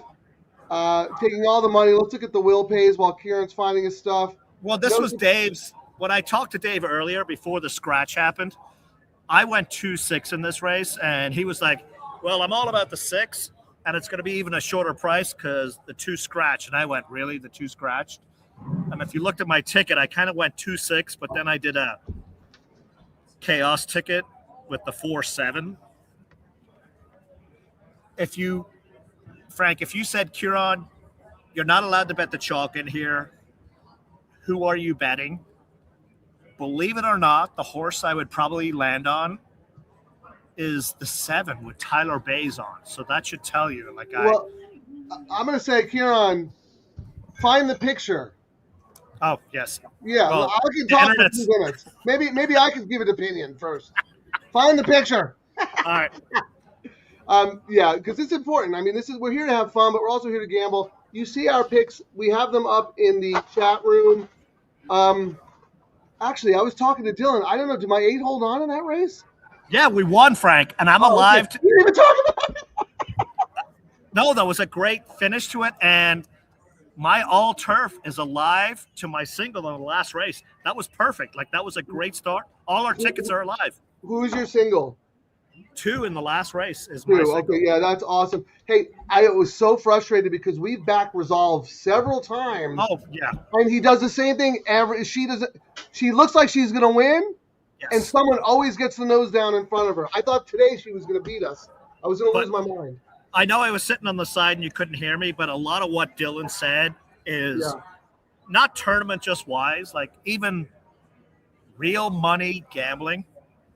His first race in a tournament chasing 800K was the 3-1 favorite. And many times people get caught up, and we talk about it on the show. Yeah. You don't toss favorites. When I started playing contests, I was all like, yeah, if the horse is not 8-1 or more, I'm not betting it because I'm never going to win. And then I started seeing myself like Frank Polk, who came in second today, 84 cents it cost him. And there was a number of tournaments where I had bet a 20-1 horse because I refused to bet a 5-2 favorite. And it's the same way with live money. I was talking to Dylan before he came on. I was like, he thought the horse should have been 2-1 or less. And 3-1 was value.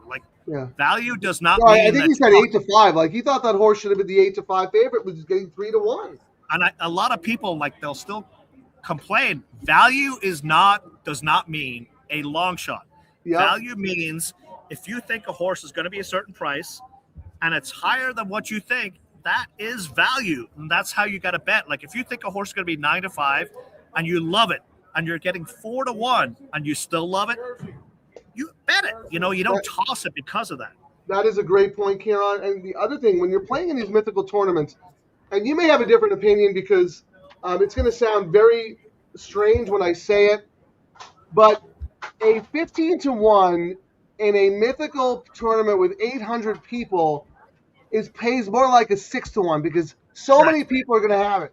Yes. That 3-1 that everyone is avoiding because it's 3-1 may pay like an 8-1, and that could be the difference. And today, that was the difference. The very first leg, I believe it was him and one. It might have been just him, but I think it might have been the guy who was in the 10th spot. They were the only 2 who had that one. And halfway through that race, you were like, this one is a lock. And then we looked up, we're like, oh my God, 3-1 on a tournament like this. Usually these races on Sundays, you don't have the best races. The chalks win a lot. And if you've got a big lead, that leader had $27 on everyone. And that's wait, the leader had what? What? I missed it. He was $27 up on everyone. And usually in first was up 27. That's usually on Sundays, usually at the NHC, that is a pretty big Right, because you need like a 9-to-1 shot, right, to Yes. catch it. Okay. But you know that 3-to-1 ends up being like $12, and then you get another $8, and then look, he won by 84 cents, and that's I mean, that if that place pay or whatever it was wasn't $12.80, if it was just if it was $11.60, he loses. Yes. I mean, it's so crazy. But like Ciaran said, if there's anyone who deserved it, it was absolutely. I've been a huge fan of his. He came really close a couple of years ago. It's not his first time on the final table. I will say, big shout out, Dan Piazza, won it last year. To be at the final table 2 years in a row, you guys do not realize how hard this stuff is in the world, and to do it back to back and almost do it again is like, wow. It's remarkable. I mean, I think maybe I'm don't quote me on this, but I know this for a fact, but I don't know if he was the only person. But Jose Arias, our good friend, yes, then ran second. It wasn't back-to-back years, but that's remarkable. He put himself in position to be the first back-to-back, not for the first two-time winner of the tournament. Ended up second, didn't work out. But you're right. For what's the gentleman's name? Mike Piazza? No, not Dan Piazza. Dan Piazza. Yes. Yeah. Remarkable achievement. Like to do it 2 years in a row, like that's crazy. I can't even imagine. I'm trying to. Our thing keeps saying you're out of space when I try to upload this thing. Let's see. You gotta delete. Let me delete something. What are you doing? A video or a picture? I'm gonna have. Mike went to get a beer. So are you doing a video or a picture? It's just a picture, but it's not taking it for some reason. I don't know. Maybe... let me delete something. I'm gonna delete Ciaran as the All Turf King because that's dead. I already deleted it. I already deleted it. We did it at the same time. You can always re-edit. It's not like it's gone forever. All right, try to do it now. It might work now. All right. I like your handle, by the way. 8th place. No, it's new. You changed it. Which one is it now? Frank's Valet. Oh, yeah. Actually, it's pretty much what everyone said. Hey, while I figure it out, here's Mike from my outside of California. This is my favorite track. I am looking forward to them opening the Signal again. They have some of the best racing. If you're ever in Houston, you absolutely have to go to this track. Sam Houston, you probably see me talk about it a lot. And he's going to have a pick, and we're going to talk smack if he doesn't hit it.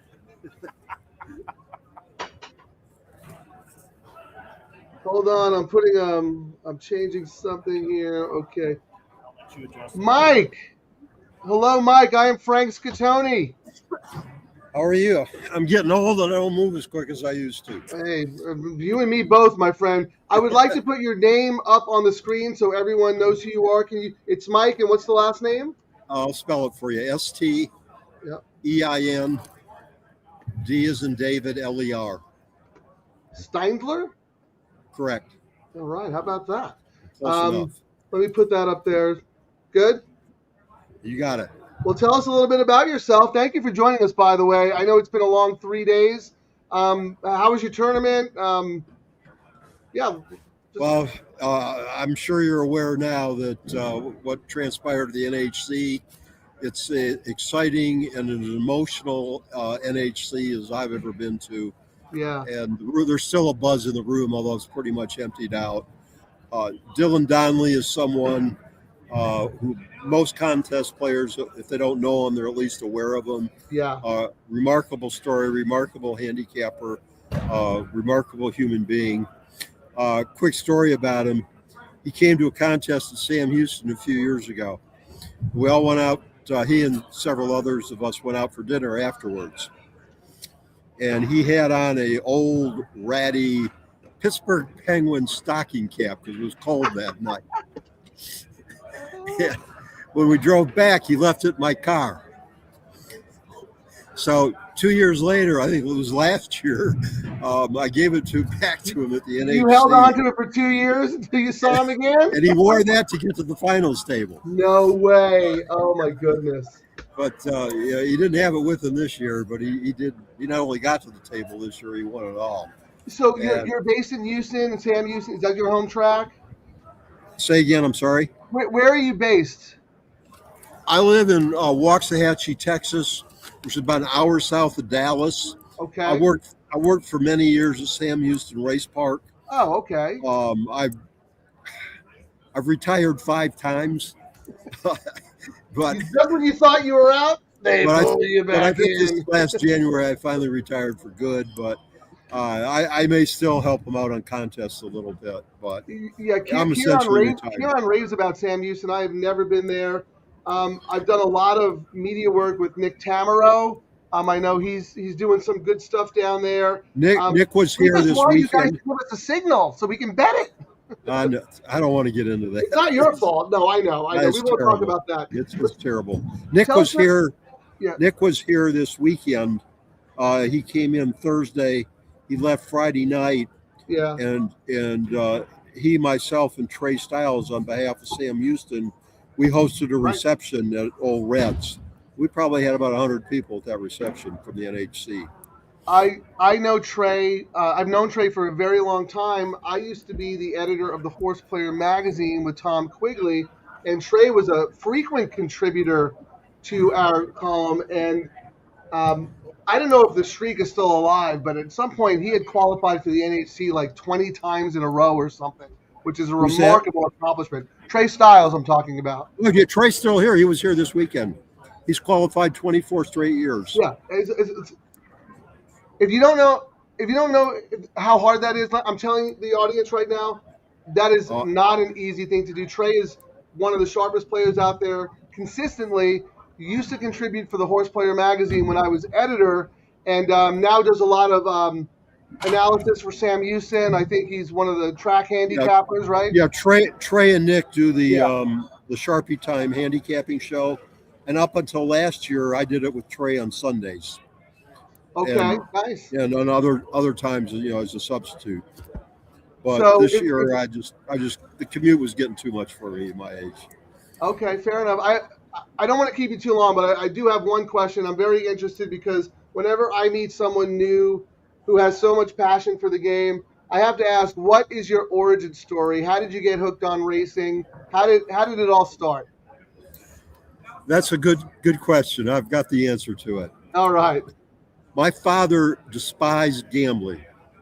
We grew up in Michigan, and we took a Christmas vacation out to California, and I think I was a sophomore in high school, maybe a junior, I don't know. Something possessed him to take me to Santa Anita for the afternoon. Santa Anita, as you well know, is absolutely intoxicating. Magical. God's racetrack. And I made one $2 show bet the whole day. I still remember the name of the horse. It was McCloskey. Wow. I don't remember if he came in first, second, or third, but I cashed the show ticket for maybe $6 or $7. And I thought this is the easiest thing in the world.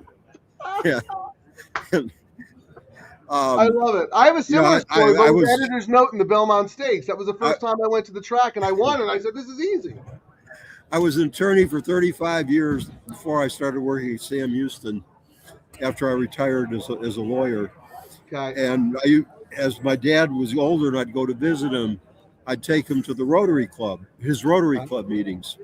He would always introduce me as his guest, but he would mention I was a retired lawyer, but he wouldn't mention I was working at the racetrack. Yeah. And I was working there 60, 70 hours a week. That is putting so everything wild. I had into it. But as far as he was concerned, that was like a job of being the Walmart greeter. Well, it's a good thing that he despised gambling because that probably made you want to do it a lot more. If he had despised something a little more acceptable, like being a lawyer, I mean, you pursued that career anyway, but you know what I'm saying? Like, the fact that he didn't approve of gambling probably gave you the little bug a little bit, a little rebellious streak in you.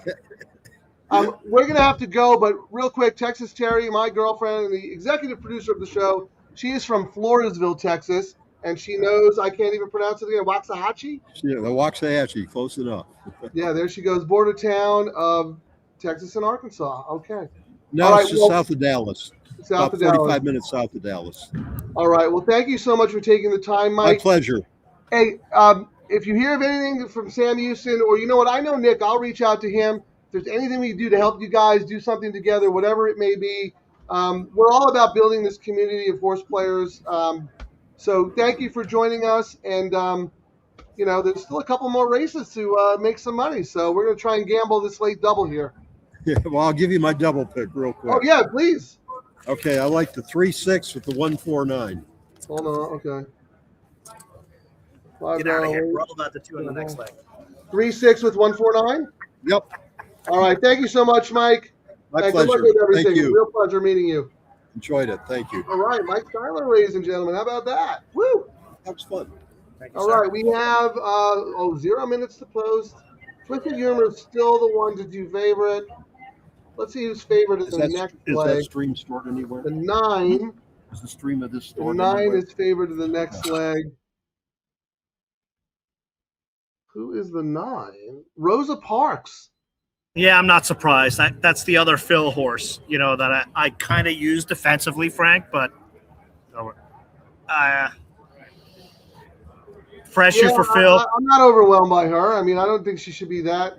No, and my thing was cuts back, but the works were uninspiring. And one of the things we've seen, and I know Phil's horses are working really, really fast in the mornings. And if they have crappy works, they've not usually been winning, and we've not seen a lot of his horses win. And my notes were used defensively on a ticket, which is why I've got it on my tickets. But if you want to beat it, that's a horse to beat. And if you're saying that is taking the money, oof. Yeah, I'm trying to see. I got to see what I'm alive to here. 6, 3, 4. Unless, how long do we have? They're loading. We got Tyler here. Ready to. Well, let's have him come on after because we got to watch this race. If that's okay. Oh, yeah. I mean, my all turf is all about the horse Mike doesn't have in the last, Miss Kitty Boom Boom. I hope I get some Miss Kitty Boom Boom here. We are in Vegas. That's a Vegas name. Come on. Kitty Boom Boom Boom. All right. Good luck, everybody. We'll be back after the race.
I take back everything I said about Sam Houston. Do not go to that track.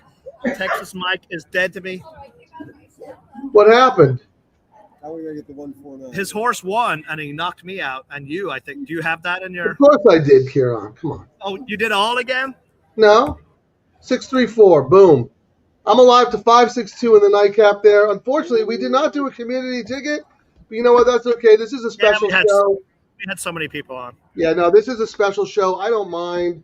We Frank. talked a lot. We put our picks out before the show started, so it's all good. There's the winning NHC ticket. There's an 850K ticket right there. OMG. 2 win plays.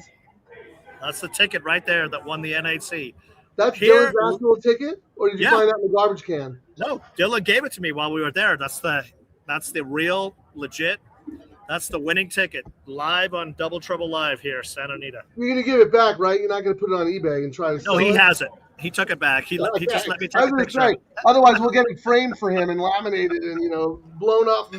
Dude, that is so awesome. That's his winning ticket right there. OMG. Wow. Are we going to reframe it? I mean, we kind of know people. Kind of know people what? We kind of know people. Like, we got the winning ticket from the guy who won the NHC. I mean, they just come by and tolerate us. Oh, you want a compliment. That's what you want. Okay, here. Terry gave you a compliment. Great on-site hosting, King. All right, here, I'm going to show this before he hops on. This is our tournament guru right here. Should I let him see the video? Yes. There. Mark, play in my tournaments at first. The top guys at the NHC are my guys. Is there an open bar? Yes.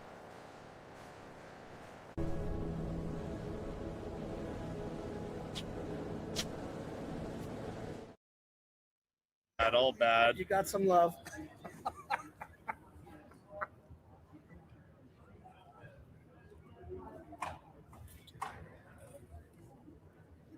Oh, did it come out? Can't hear anything. Really? Oh wait, I got muted again. I'm sorry. Oh, you're on mute. Okay. Yeah, sorry. You know what? Bingo card. Frank on mute. I have to apologize for Mark Gelding. He is our unpaid intern, but we do pay him in beers. So I think he was just trying to show you his appreciation for everything you do with the little double kiss on the cheek there. Well, I'm sure he is. What's up, my man? You were working hard yesterday, and here you are, right back. Here we go, man. We can't stop. Can't stop, won't stop. This is a hell of a weekend, and I wouldn't miss it for the world. I was introduced here back in 2017. It turned me on to tournaments, and here we are, 9 years later. Well, I know you know Dylan Donnelly very well because he has been playing tournaments for a very, very long time. Supports Santa Anita, supports Del Mar. Obviously plays a lot on Express Bet. I'm going to miss on this leg. How cool is that Double D? And I've seen you hanging out with him in the tournament room. I'm like, you guys are buds. It's insane. So he came out for Breeders' Cup, I think 2020, where he got third place. And that was the first time we met. And it was just a matter of tournament host and tournament player. And then I think he invited me out for his birthday one day. And it was all from there on out. We're just friends. We live 20 minutes away from each other. Oh, is that right? I didn't know that. Yeah, it's incredible to see him do this. I've seen him grind through the years and push on all these tournaments, and he's always trying. My least favorite thing about him is whenever he buys into a tournament, he'll text me. He'll at least give me fair warning, but he'll text me in the morning and he'll say, "I love somebody in race 2. I'm gonna hammer it," and I'm like, "I hate you. Please." I'm like, as much as I want you to win, don't win, because then he's gonna shoot up to the top and deter everybody from entering in, because we're open to race 5. Like, don't kill. That's usually my response is, "Don't kill my entries, please. Don't kill my entries." Oh my God, that is so funny because he is not afraid to jump out of the gate. Like if he likes something, it doesn't matter if it's the first race or the 7th race. Yep. It matters to me. It matters to me. Early, right? Yeah.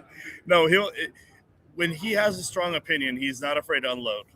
Exactly that. That's why you win it. Which is kind of incredible, because a tournament like this too, there's no unloading. It's more structured. That's it's right. More, the mythicals, yeah. It's a grind within a grind. You have to pick which races are most valuable, and you have to pick the right horses. It's insane what these guys do here. That's the amazing thing about Dylan Donnelly. For him to win this, because the mythical structure is a lot different than the live bankroll. And he is a beast at the live bankroll. I mean, I think he was second to the BCBC one year, or the NHC Tour. Like, he's had so much success. I know so much success in the live money stuff. So for him to come and win a $2 mythical win place over 3 days at the NHC, like, talk about an all-around, unbelievable handicapper, horse player, and tournament player. It's an incredible grind, honestly. And then, I mean, today I was actually very happy going into the final table. Well, let's start out before. Whoever made the cut, we had 9 people from that earned their way through ExpressBet that made the cut out of the 83. So that was great in and of itself. That's amazing. And then we had 3 of those people get to the final table, but not failing to mention other people who play with us too, like Ken Jordan. Ken Jordan's an avid tournament player with us too, and he got in there too. So we had like almost 3 or 4, however you want to see it, of the top 10 people here today. So that was incredible on my end. I love seeing stuff like that. Tyler, though, but like, you're being modest. This didn't just happen overnight. You know what I mean? Like, you didn't just pop up and say, we're hosting tournaments, come play with us. You have been building this community for like 10 years, maybe even more. I mean, you guys have always been so player friendly. Embrace the live bankroll tournaments. Whether you're playing in a $40 tournament or an $8,000 tournament, there's something for everyone. You know what I mean? Like, so pat yourself on the back. I know you're so modest. Whenever I tweet something nice about Tyler, he's like, "Oh man, thanks so much." But I don't know. Like, I was like, dude, take a little bit of credit. No, I know, but you know what? It's a team building thing, right? So like, I can't take full credit for it. Like Nate Newby, the GM at Santa Anita, we love Nate. And I'm not here touting him off. Like, he is honestly, he started doing tournaments on track. I can't remember how far back. I think 2009 or something, before I was even into horse racing fully. So I got introduced. I was playing in those $40 on track tournaments with Jose Arias. We were both like 25. Pete Fornatel would come out. This had to be back. I think it's before 2009, to be honest with you. Could have been. Yeah. Those were the hardest tournaments ever. It was a $40 to win 500. You had Duke Matisse, you had James Henry, you had Dennis DeCower, you had all the smartest guys in horse racing playing for $500. I learned so much playing in those on-track tournaments. But anyway, I'm sorry, I didn't mean to cut you off, but those were great. No, that's perfect. I mean, honestly, he understands the value of the tournaments, what they bring to horse players. But beyond that, even, you're talking about $40, and it taught you so much. That's exactly it. One thing that I've seen over the years is we do a lot of feeders and qualifiers and then big boys. But, like, I've seen people feed, play the $40 miss, play the $40 miss, play the $40 hit, get into a 500 and maybe miss, but then we see these players develop some confidence behind them, and then instead of trying to feed into the qualifier, they're buying straight into the qualifier. Yeah, you buy in, yeah. They gained experience, they gained confidence in what a tournament is, and then they start actually like pursuing it actively. It's incredible to see that development in a player, and I've seen it on multiple occasions. Yeah, I mean, when Jose Arias won the NHC, me and Pete Fornatel were looking at each other and we were like, I remember standing by the what is it called, where the rewards thing is near the press elevator. Yeah. You know that. So the guy who used to run the tournament, we'd all be standing there waiting, and like, Jose, like, what do you think? He's like, I don't know, I had the winner, but this guy had it too. He'd come out and he would start to write on a whiteboard like the results, and we're all sitting there waiting. Like a $40 tournament for like, it was so valuable, and the quality of players there. And then Jose went to win the NHC. All the guys, like, I learned so much from Dennis DeCower. Just Duke Matisse. Like I said, those were the toughest tournaments I've ever played in. Yeah, no, it's insane to see all those players. Well, tell us what you got going on. What do we have to look forward to? So we have a lot going on. We have a stack of tournaments coming up. We do have, obviously, Florida Derby right around the corner 2 weeks from now. We have the Santa Anita Derby the following week. We also have Gold Cup and other $500 tournaments spread out throughout. And closing day, of course, is Santa Anita. I mean, what we like to do is we like to do a lot of different value bets, as you guys speak of all the time. And I follow Quigley here, and he said today in the late pick 3, we had $408,000 in the late pick 3, and that's the largest one to date.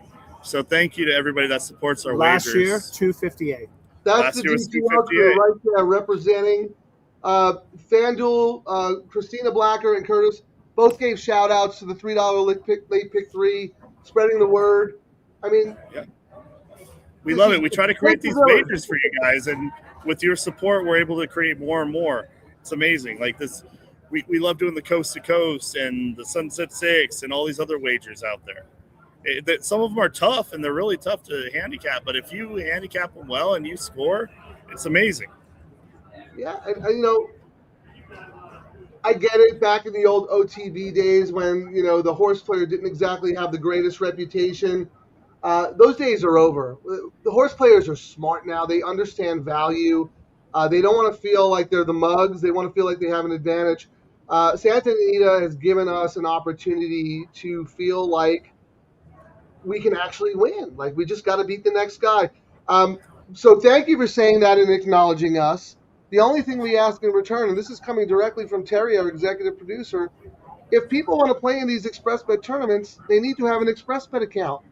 Yes. Where's our QR code, man? We want to send you business. I know. I am talking to Dustin, our marketing guy, and we're going to get you guys a promo code to get you guys signed up, to get you guys some new players and some new player action here. But any questions that you may have, we're just going to turn the money. No, I know. I love it. I love everybody trying to get into these tournaments, and it's incredible. At events like this, I get to reach out to some players that I never met before that maybe play online with ExpressBet. And that's why I love coming here. It's a big social event is what it is. It's handicappers galore.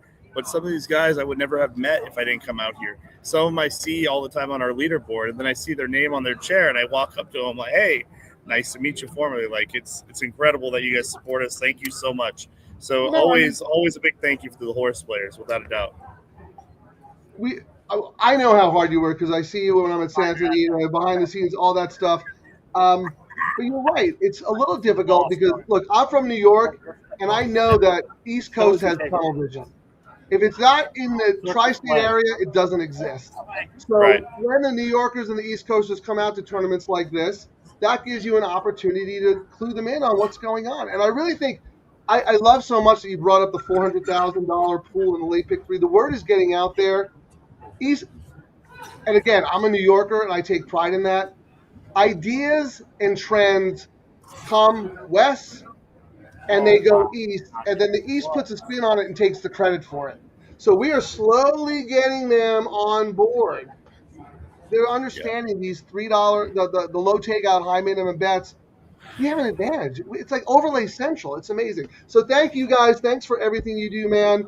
And thank you for taking the time to come on the show. And we see you in the chat room. Like, you're a real supporter of our show, and that means a lot to us. Absolutely. No, we appreciate everything that you guys do, and all the people that support you guys are also supporting us. So anything that I could do to help you guys out, feel free to reach out to me. I'm on Twitter, Wagering Tyler. Please be patient with me. Those DMs sometimes don't come through from new players, but tag me or something. Reach out to me anytime. Yeah, now look, we know you're busy, but yeah, I mean, we're building a real nice community here. We talk about the ExpressBet and the tourneys all the time. If our audience doesn't have an account and wants to play in a tournament, let's get them hooked up, man. So when you have some time, let's make it happen. Absolutely. Thank you guys for having me. All right, brother. You're the best. Tyler Frasco, everyone. ExpressBet. Woo! Thank you, buddy. How about this? John Allwell, Brooklyn John, the Sam Houston guy, made me play the 3. Beautiful. Look at, I mean, I don't know where else you can get this great gambling information. Brooklyn John was just complimenting Houston Mike. Oh, yeah. He gave out the 3, and John played the horse to win. And how about that price? That's pretty good. Oh, I mean, I think I told him, I was like, I went to play their contest when I was chasing the tour last year, Frank. First time I'd ever been there. That first time I went in, I was like, holy smokes. I mean, it's one of my favorite. I told him that you raved about it. I was like, it's one of my favorite tracks. It's like a 3-hour flight, direct flight. Went there. Like, even on a Friday, they had like a college night where they had beers that were like, you know, the giant cans of beers were like $2. And I was like, are you kidding me? And they had a bunch of young gamblers, but it wasn't like the gamblers we see going to the concerts out here at the tracks. They were actually gambling, if you know what I mean. And the turf course was great. Well, the other thing, Ciaran, and it sounds like they're a real class operation, and They respect 100%. their tournament players and the horse players. Didn't they had you guys in? Didn't they have you in the winner's circle and named a race after your dad, celebrating him? Was that Sam Houston? Yeah, he heard the story about my dad, and he was like, we were sitting literally at this table last year, and he's like, come out in April. I'll do something for you, because he heard what I did. Like I try to go to every racetrack, and, my dad was a horse guy, so I try to visit as many tracks around the world as I can. And he's like, when you come out in April, we'll do something. I was like, all right. So we actually took the whole family out, and we roll in, and he's like, all right, so here's your race named. And I was like, okay. And then winner's circle in the program, like it was like some cool stuff. And it wasn't like one of those things where they were trying to impress. That's just what they do out there. Like it's Texas hospitality, if you know what I mean. Right. Everyone's welcome. They make you feel like they go above and beyond without expecting anything in return. Like that's just what they do out there. And it was the same thing when, I just found out San Diego State did not get into the tournament. Whatever. What? Yeah. One last team in, no chance. But when we went there, which is crazy because we were in the finals 3 years ago, so that should have been enough to get in. But we are in this new era of college basketball where the billionaires compete with the millionaires when they buy the players. But it's not college basketball anymore, unfortunately. I'm almost done with it. It's kind of like the minor leagues without. It's going to be it used to be where you looked forward to Cinderella teams getting in, and even this year, Miami of Ohio, 31-1. People were doubting if they would get in. Back in the day, that was automatic. Now you got the Big Ten and the SEC. They got 20 teams each, and you got the team that's 14-14 gets in because they all play each other. Oh, we lost Frank. Bingo card. Where did Frank go? Oh, he's back. So Frank,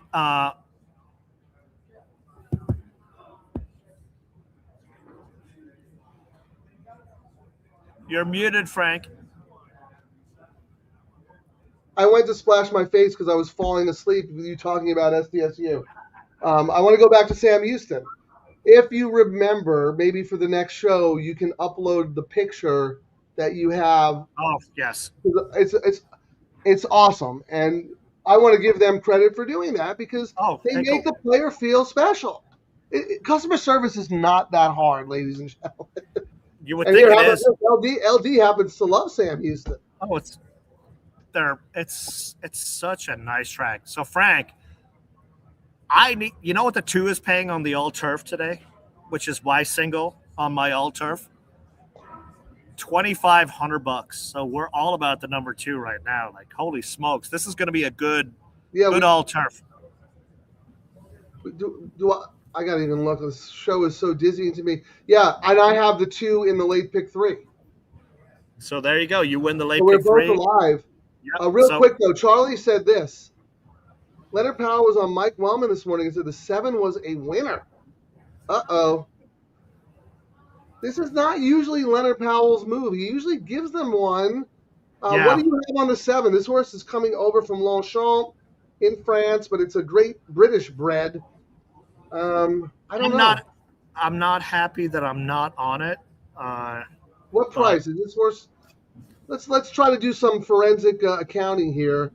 11-1, dead on the board. I had it on some backup tickets. French Invader for Powell. Of course, Powell is going to get the French horse. Right. He's actually, and I think you wrote about it too. Powell used to be lethal on these imports. Not anymore, right? No, not anymore. But actually, the same can be said for Phil. And if there's 2 trainers who know what they're looking at when they're taking these imports in from Europe, it just might be the stock has kind of sucked for the last 2 years. But you're right. Phil used to be automatic bet first in the country.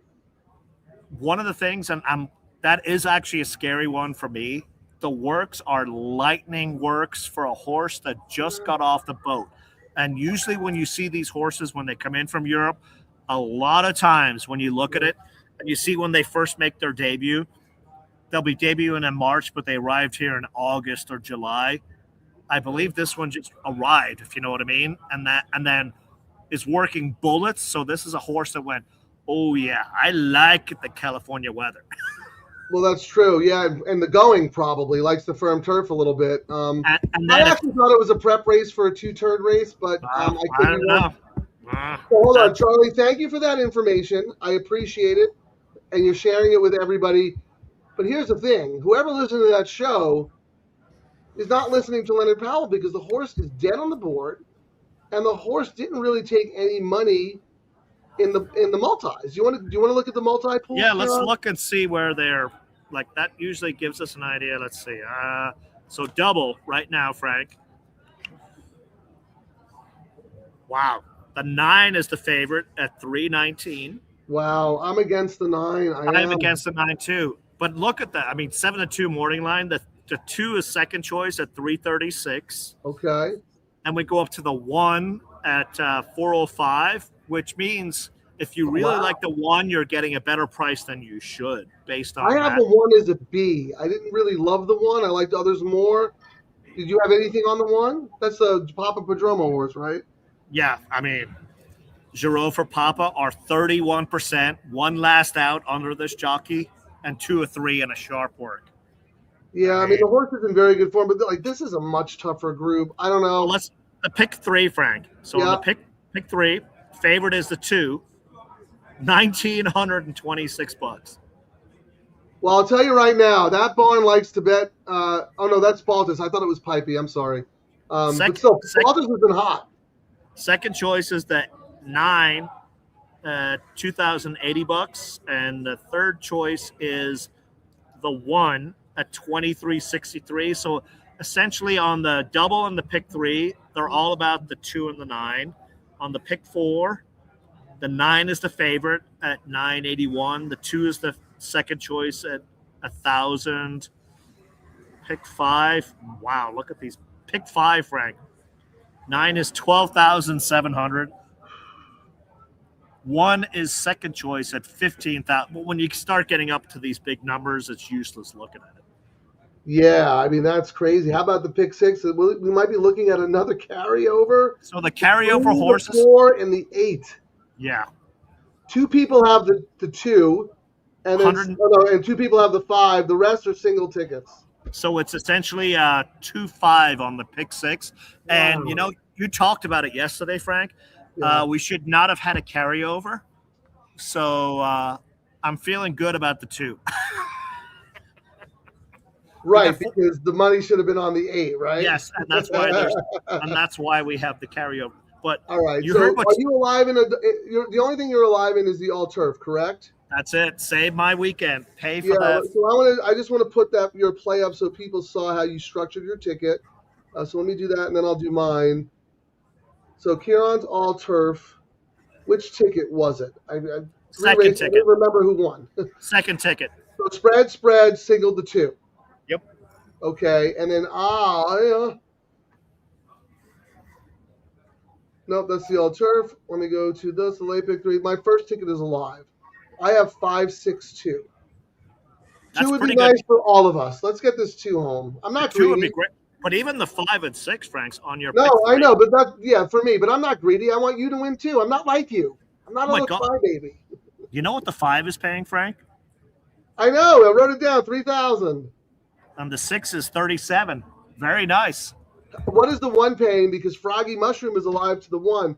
Is that the pick 3 or the double, Froggy? Let us know. We will root for you. If we don't win, we hope it's you. 2360. You know, I almost debated. Great, These are great. If I was home, I might have pivoted on that race when my chalk horse, you know, the 2 TikTok night or whatever. I probably should have done the all out of that race. You know what I mean? And then kind of single. But we're always going to go back and look. But I know I've been looking at some of the bets, and we talk about it. We make fun of our bets when we say, I would have had that. But we kind of have it in the back of our mind when we come to the next day and we go, you know what? This happened the last time. Let me tweak the bets a little bit more and tweak it this way. And you always got to try and learn from your last bet to improve the next bet. We're 2 minutes away. 7-2 though.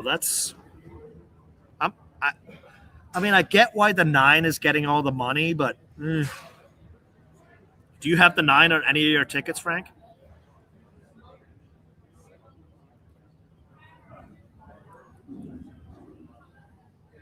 Frank's frozen, I think. Let me throw the bingo card up. No, I'm on mute. I'm on mute. My executive producer came out and said I have to tell everyone to like and subscribe. And thank you for everyone who is watching or listening. And for those who are on X, if you're commenting, we don't see a lot of those comments, so we're not ignoring you. We appreciate you. But if you want to like and subscribe on YouTube, we will see those comments. I want to see this. Ciaran, we didn't talk about that weird contest. Which one? There's so many of them. The one on horse tourneys. I just put my picture. Oh, I forgot to. Oh, 176. Oh, you're ahead of me at 188. I forgot to bet my money. Are you kidding me? I forgot it was a. Well, you can change your bet now. Yeah. Oh my God! I was hitting everything under the sun. I had all that money. I forgot to bet it. I know. Same with me. I was going to go all in on freaking. Because my horse was the horse that won the NHC for Dylan. I got 114 off it.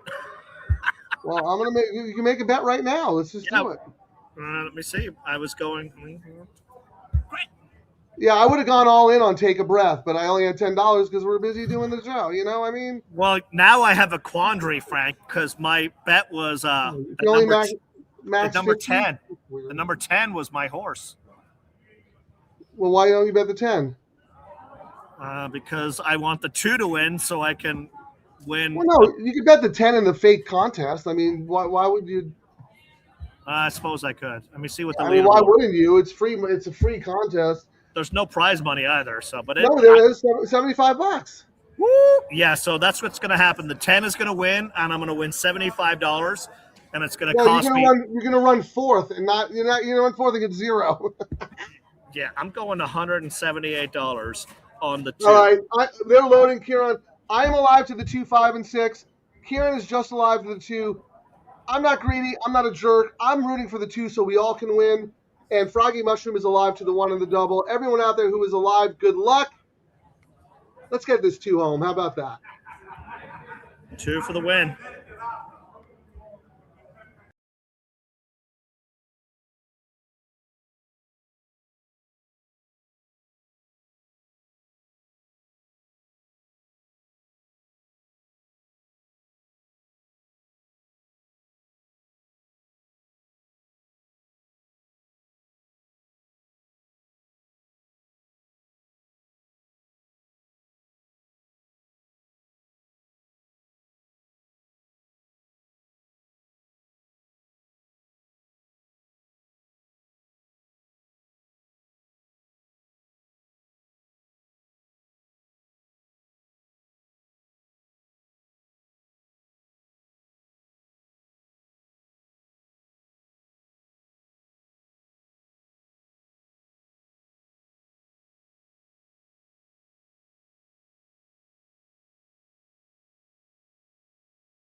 Oh, no. Oh, no. I think Rosa Parks picked us at the post. Oh, no. Oh, no. Oh, man. I think we're skunked. Hung out?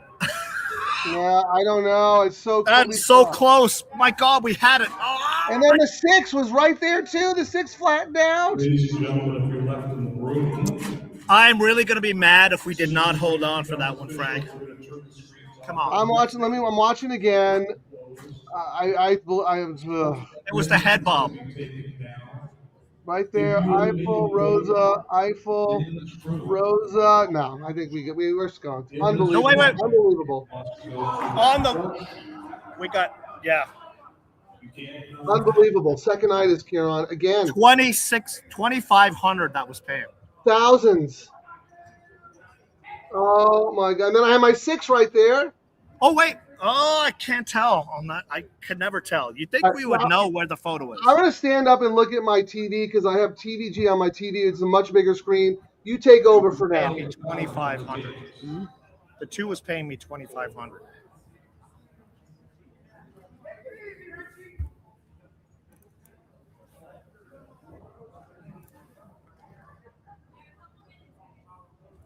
Did I get bobbed again out of big money?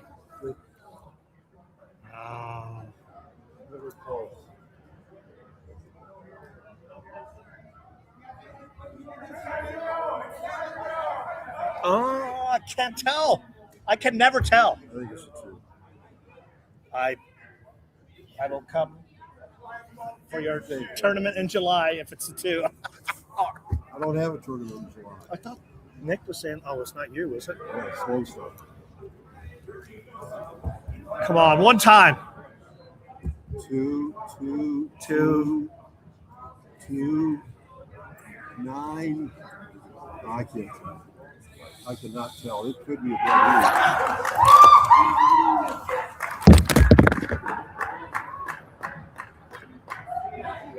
Yet again. Unbelievable. That is so bad. That crappy ass Phil horse. Oh, that stung. That really stung. We have been very unlucky. That was 2,538 that was paying, Frank. Well, we give them the horses. We just can't connect ourselves. Yeah, I was alive to the 5, the 6, and the 2. And the people cheering won $12. You know, we talked about. Well, don't. I mean, hey, don't. That's a. You know what they won? Good for them. It has nothing to do with us. We talked about maybe saving with the 9. We talked about it. I'm a grown A man, and I said I don't like the horse. I'm not betting the horse. Our horse had a bad break. Did everything after that. It did everything but win. Unbelievable. The very last jump. And what's crazy is the 9 was able to close too, which should not have been when I saw the 2 in the turn, I was like, we're good. Like, I don't think the 9 wasn't that far back though. The 9. No, but still, I thought the 2 was far enough away where we were good, you know? At the 16th pole, it looked like the 2 had enough horse to do it. And then all of a sudden, I don't know what happened. Maybe the 9 changed leads and then just ground it out. Frank got excited about my Eiffel for a second there, and then that horse flattened out. Oh man! But is that? I think that's an LRF horse, right? So congrats to LRF. No, it's Nick Alexander. It's not LRF. No, it's not. Both of their horses flopped, like I said. You know, when there's 2 horses in, they don't usually do well. See, Ciaran, you always get mad. Oh, Frank. LD is your biggest fan. I also have the 2, Larry. But you know what? We'll just give Ciaran all the credit because he doesn't get enough credit on the show. Oh man, was anyone on the show alive to the 9? I would have been alive on the other tickets. You know, like that one race that kept us both. Well, knocked you out. If we had hit the first leg, we would be cheering this leg with the 9, you know? What do you mean, in the all turf? I had a spread race. Like this was one where I spread with it. Which bet are you talking about, though? I don't understand. All turf. Okay. Because we were close. You needed to be alive on your spread. Instead, yes. You were just single to the 2. Ciaran, I mean, come on, dude. The 2 ran a winning race. Monster. Looked like it was. You can't be mad at yourself. You know what? Like. No, that was Did you Vegas. have the 9 on your spread ticket? I don't think I used the 9 at all. I'll have to go back on and the look. pick 3. I did. On the pick 3, I had it. Well, that was one of those things. Like if you go back and look at my ticket construction, I didn't have it on the all turf. I had it on the pick 3. So I would have been out no matter what, if you know what I mean. But it was one of those. I was against the 9, like you kind of said too, Frank. Yeah. No, you brought it up, and we both decided against it. But I covered and hedged off the pick 3 with the 9 because I didn't have it on the other ticket, All right, here. This is going to sting too for both of us. I had the 9 on that bottom ticket there, but I had this 10 singled. I only used the 8 on my main ticket. If I went 10-8 there, I'm also trying to keep it in a $100 budget. I'm not saying I would have had it. I did bet win money on the 8, so I had an okay day. But Ciaran, I was looking at 1900. You were looking at what? 25, 28. Let's hope the double came back light because we probably would have had the double on our community ticket because you brought up Rosa Parks. Like you kept talking about Rosa Parks. Yep. Ultimately, we decided against it, but maybe the community ticket we would have had it. I don't know. Yeah, well, that hurts so much, guys.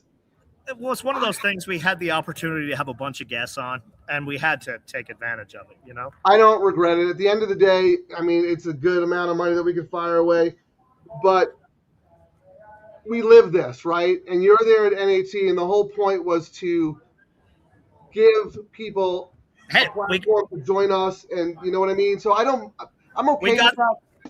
We had the NHC champ on for like 10 minutes, Frank. How many? Right after he won. Yes, because he knows us. We're he's a Santa Anita guy. We had him on for 10 minutes. They're going to be hounding him for the next week. All right, here, Ciaran, believe me, I would happily take the money, but yeah, we had a good time. $319. I think I probably would have only had it for $5 because I didn't really. The 9 was a B for me, so I don't feel that bad. But we lost by a tongue. Let me find that. Where the horse did everything but win. Our horse did not stick its tongue out. That was the photo finish that cost us a bunch of money, right there. Oh man, wow! And then, but we gamble live. We don't do our picks on a Tuesday. We put our money where our thoughts are, and we pivot, and we make fun of each other. We do silly videos. We're an entertainment show, wagering and entertainment show. So hopefully you picked up some new followers today. We're about the horse player community. Yeah. We love this game so much, and we know there are so many people out there who are just like us, and we've all been very disillusioned and down on the sport because it's not what it used to be. And you said it yourself, and I'm the same way. Our handle has gone down year after year after year, and then all of a sudden Santa Anita implements these wagers, and our handle is more than it's ever been because we actually have an advantage. Oh, well, Frank, the amount of people who came up to me today and yesterday were like, so what spot are you in? I was like, I'm not in. I'm like, what are you talking about? They're like, what? Well, you know what? Yeah, big thank you to you, Ciaran, because I know you went there to play in the last chance, first chance because you qualified, but you could have got out of Dodge after not. So I want to give you major props for taking one for the team and spending all weekend in Las Vegas. If I had been there with you, you wouldn't have seen me for a month because that place takes 5 years off my life every time I go. Well, I was telling everyone, I was like, yeah, I got burned out on the tour last year, but then again, I'm looking at, we've been doing our show, the low takeouts, and I'm like, how do I play a high vig contest? So I love the tournaments. It's a great way to get in, but I've allocated my money towards actually gambling. But today we should have got paid, which would have paid for the next month. You know what I mean? Like people laugh about it, but it's the big scores like this that pay for everything. And I see a lot of people like, oh my God, if I could show you some of the emails we get from people. I looked at your free plays yesterday, and yeah, you hit a 20-1 in the first race and the favorite in the next, but your picks suck. And I'm like, dude, a 99-1 horse won the third leg. Did you have it? Well, you know what? I tell everyone, hey man, I'm sorry, but you get what you pay for. Yeah. My picks are free on the Santa Anita site. You get what you pay for. Yeah. Hey, Terry also wants to give you a compliment. You were great on site. Fantastic. Believe me, Terry does not give out compliments willy-nilly. Fantastic show, DTL. Thanks so much to all of our very, very special guests. Yeah, you made this a special show. If you were sitting at home in your studio and I was, and we had that bad beat, I think I'd be close to losing my mind. But because this was such a great show, it takes the sting out of it, you know? I'm sure someone hit it, and they hopefully will tell us they hit it. I mean, we talked about we didn't talk as much as we usually do, but we'll be back again on Friday. And Friday, right? Yeah. Trying to think we'll be back schedule. on Friday. We'll figure it out. But do you have to go? Or could you answer a question here? Because LD is asking Oh, no, again. we got time. They'll have to clean this table LD, last. yeah, LD is betting about wagering philosophy. How do you guys not hedge a little if the 2 doesn't get there? Showed up at the end of the show. Great guess.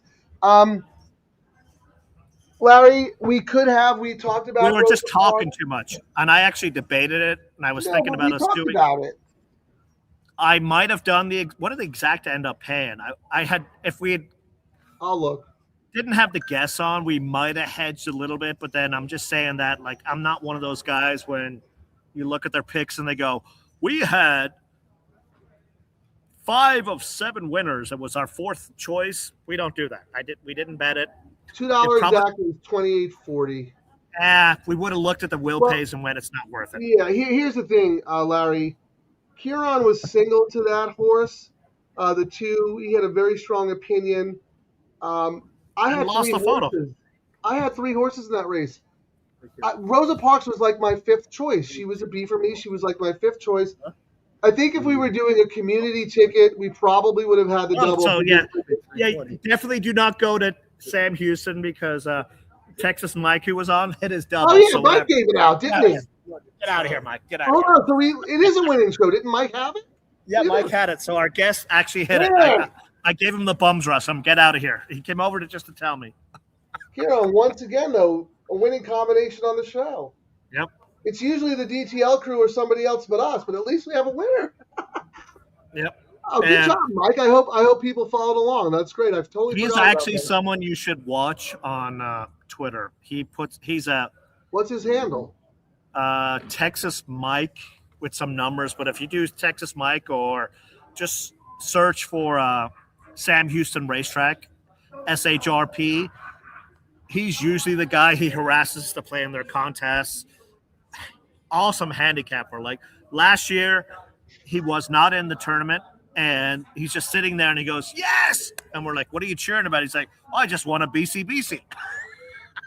It's a silent assassin. Yes. No, he seemed like a really cool guy.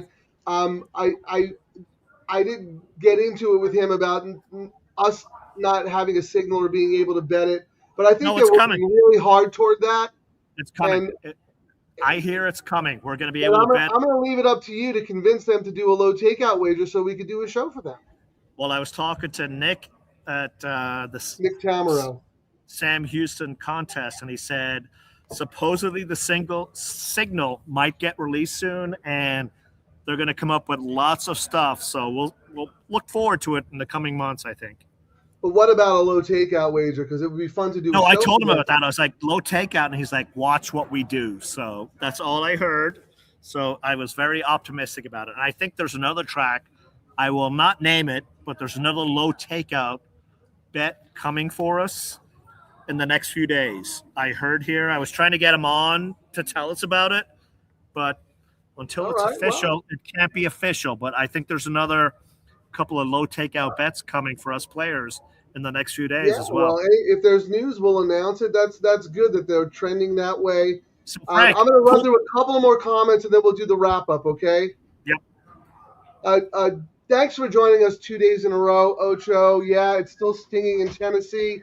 I hope you're safe from tornadoes. I guess she posted earlier that even though there's a tornado watch, he was still going to join the show. So thanks for being a loyal member of the DTL crew, Ocho. And yeah, that does sting a lot. Great show. Thank you so much. Really appreciate it. Again, Charlie, great show. Thank you. LD, yeah, we appreciate everything you chime in on. You ask great questions.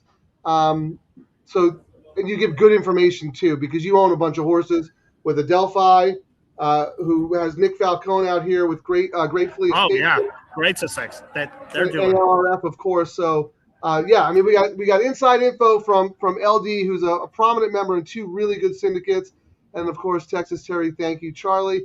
All right, we're gonna wrap up. Thank you for joining us, everyone. But we're gonna do our usual. We're gonna look at pool sizes. We're gonna look at parlays. We talked about it yesterday, and I actually talked to a couple of guys. I was like, yeah, I think by June, the pick 3 will be over 500,000. And if not by June, it'll happen at Del Mar. And Tyler had heard me say that and came up to me today and said, hey, look at the number. And he said 403. 403 on the pick 3 today. 408. 408. Wow. Last year, you said it's the largest ever or something. Last year, 258. Like, we're now to the point where, and what's great about this, guys, bet the pick 3. I mean, we started the show and it's called Double Trouble Live because we're 2 clowns. But really, I think in the first week we were like, oh my God, we got to use the handcuff, like the pick 3 and the double. They go hand in hand. I think we're going to get to the point where the smart tracks will actually, remember back in the day, Santa Anita would guarantee $250K on the pick 4. I could see that starting to happen on this. You know what? You might be right, actually. And that would really juice it. A lot of tracks were scared to lower takeout because they thought the handle wouldn't increase. Why would you take 15% of 100,000 when you can take 23%? They didn't understand that the handle was going to increase because horse players are smart enough to know that it's a good deal. And us real gamblers who aren't on X talking smack about everything. Here's a free soda. Well, you gave me a free soda, but it's from Kmart. Always going to complain. I don't understand. What's your point? I missed it. My point is they're giving us like good bets, but people will still complain just to complain. Oh, yeah, right. Exactly. I mean, the dollar hot dogs were stale. Yes, exactly. I'm like, dude, you got it for $1. Like, look, first of all, some people just like to play the victim card. Some people like to complain. Some people are just stubborn and refuse to shift or pivot or move.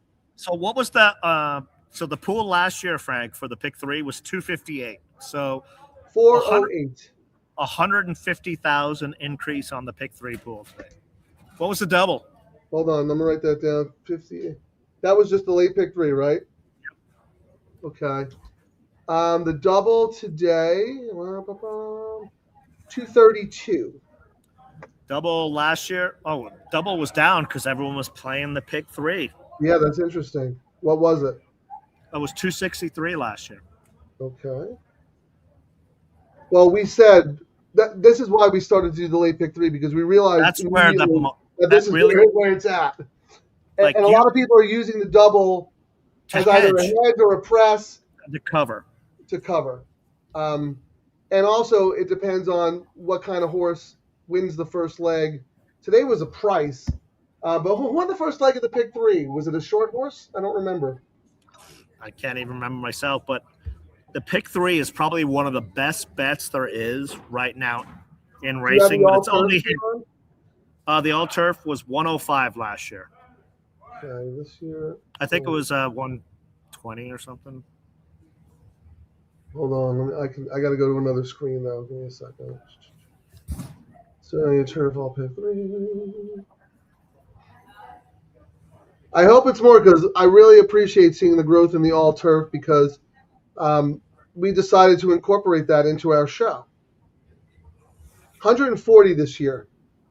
Oh, only a 30% increase. What was it last year? 105. Wow, that's big. That's DTL Crew money. Anytime it's like 20 to 40,000 over what it was, that's DTL Crew money. I know it. Okay. Do you want to do parlays or do you want to look at Frank Lampard and see how they did today? We already know they sucked. Who cares about those guys?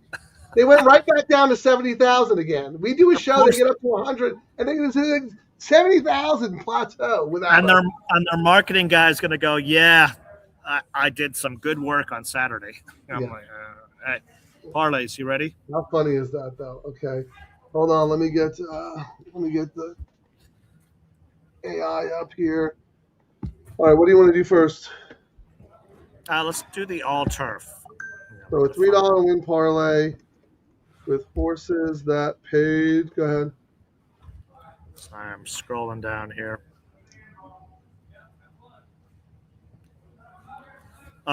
First leg. That was, who was that? I don't even remember. My goodness. Was that? Oh, that was the Crazy Cavalier, right? Yeah. You had that one. I didn't. Yeah, good price, right? And I should have got, but that was the horse that won, Dylan, the NHC. That really, we should have gotten paid with our good luck vibes with the 2 in the last leg, Frank. I know. Well, yeah. Well, move on. So what did that horse pay? Sorry, I'm going over to Express Bet right now. I can I'm on Oaklawn, actually. Just go online. Let's see. Race 5 paid $22.80. Okay, hold on here. Okay, $22.80. $15.60. That was Take a Breath, okay, and $7.20. Ugh. Ah. All right, let's see what it paid.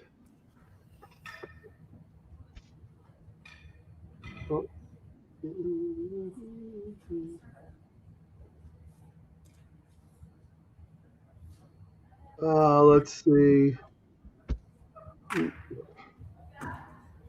I don't know why today it says approximately 960.34. Really? I don't know why it uses the same calculation. What did it pay? I'm trying to go there to see what it paid. It paid $2,026. Oh my God! Like if you're turning your nose up at the low takeout bets and complaining about short fields and blah blah blah, I'm just gonna look at you and go. There's gonna be a bubble next to my head that goes, "This guy's a clown," and I'm a clown. So if I say you're a clown, you really are a clown. All right, you ready for the pick 3, Frank? No, I want to go online and see people complaining. Why did my 5-1 to my 10-1 exacta only play $38? Because it's a different pool of money. Like if I could smack these guys and tell them when they go a 20-1 and a 21 only played this, I'm like, dude, the odds, the win odds are different than the exacta and trifecta odds. How hard is it for people to and I've seen some guys who are really smart on math, and I'm like, they're different buckets of money. The odds smart in math, smart in business, intelligent people. The odds on the win pool do not impact the odds on the exotic pools. The way to look at it is each bet is a glass of beer. You put your money into one glass and they divvy it out. Doesn't matter what the horse's odds are. Like I actually had someone, when I explained that to them, they went, "Oh, now I get it." All right, you ready? Well, yeah. I mean, you can lead a horse to water. You can't force them to drink, but that is incredible. You know how you said earlier, actually, since we started doing the show for Santa Anita, the payouts have always been above the parlay, but they've been like 300, 400, 200. No, they're starting to get bigger. You're like, wait until they start to get bigger, and they have. And that's why we've seen pool growth, like 140K today. All right, what do you want to do next? And people are complaining about these teams winning a lot of money. The teams have... Hello?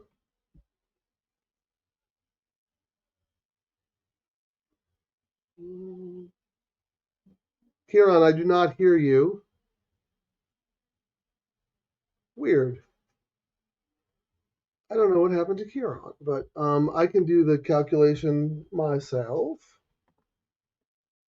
Let me remove him and put him back in. Maybe that'll help. Ciaran, we lost you, I think.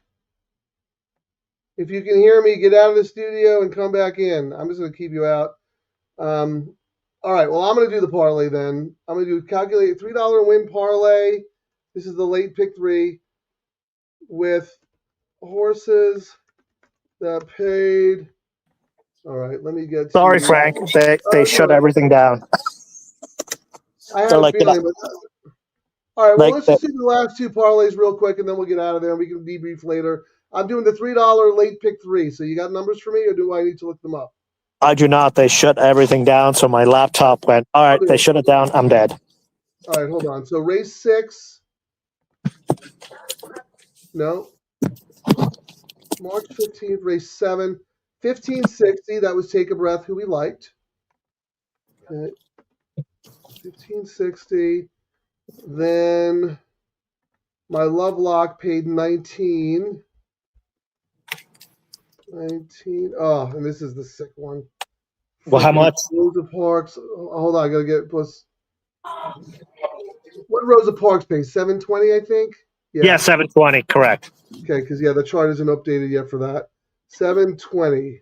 Okay.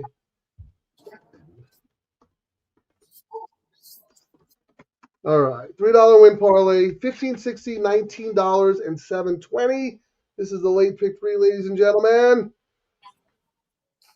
$800.28. And I can't look to see what it paid, but I'm sure it paid a lot more than. I can do it. $800.28. Okay, I got to go back to ExpressBet for the pools because they are not updated on DRF's charts. But I can do that if you just bear with me for a second. Race 9. Oh, here's the payouts here. Rosa Parks. Okay, there we go. $3 pick 3.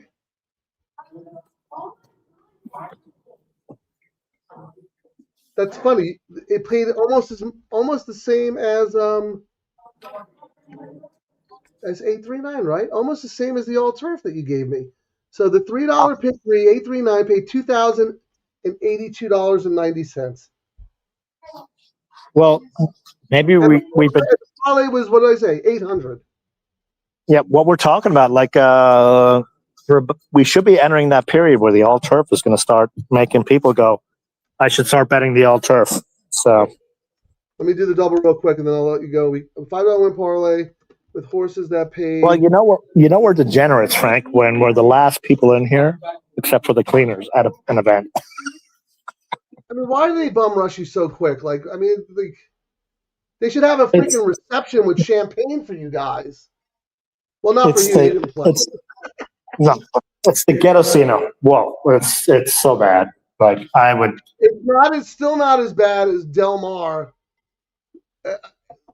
Before the last race on Friday was even official, there was only one person left in the executive suites, and he was kicking us out. That is true. $5 double. The win parlay paid $171, and it actually paid $319. So I mean, I don't know what else to tell people. I'm glad that TDG is helping spread the word. I think that may have helped a little bit. So I'm happy about that. What are you going to do?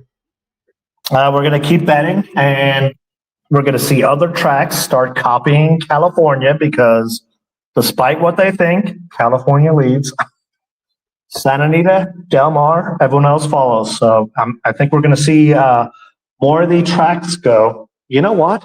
We're getting so much bad flack. I mean, if there was no money in these pools, Santa Anita and Del Mar would not do them. And the pools are starting to grow. We got 403,000 in the pick 3 today. When was the last time, Frank, we saw that in the pick 4, which was the marquee bet in California that kind of went away where they used to guarantee it? 800,000, sometimes $1 million, depending. You know what I mean? If you're not one of these other tracks and looking at what these pools are starting to do, and the bigger they grow, like you said earlier, do I want 15% of 70K like Franklin? Or do I want 15% of $400,000 today at Santa Anita? I mean, I don't know. I am a math guy. The math makes sense to me. And you're making the players happy. And when the players are happy and we have a bet that we like, what do? We do it on our show. We're like, well, the teams are going to destroy us on the exactas and trifectas, but I'm so happy because I got a bet that I like. I'm going to bet even more than I normally would. I mean, that's how you're supposed to look at it. So how about this, Ciaran? The pick 3 today outhandled the pick 6 with a carryover. Yes. The carryover pick 6 pool was 323. We did 408. I mean, that is insane. That should have been 500,000-600,000. You know, I mean, but whatever. Maybe next week. I'm trying to find what that stupid thing I did here. We'll have our intern talking it up with Tom next week, perhaps. We should end the show with Mark on Tom's show so we can tweet it to Tom.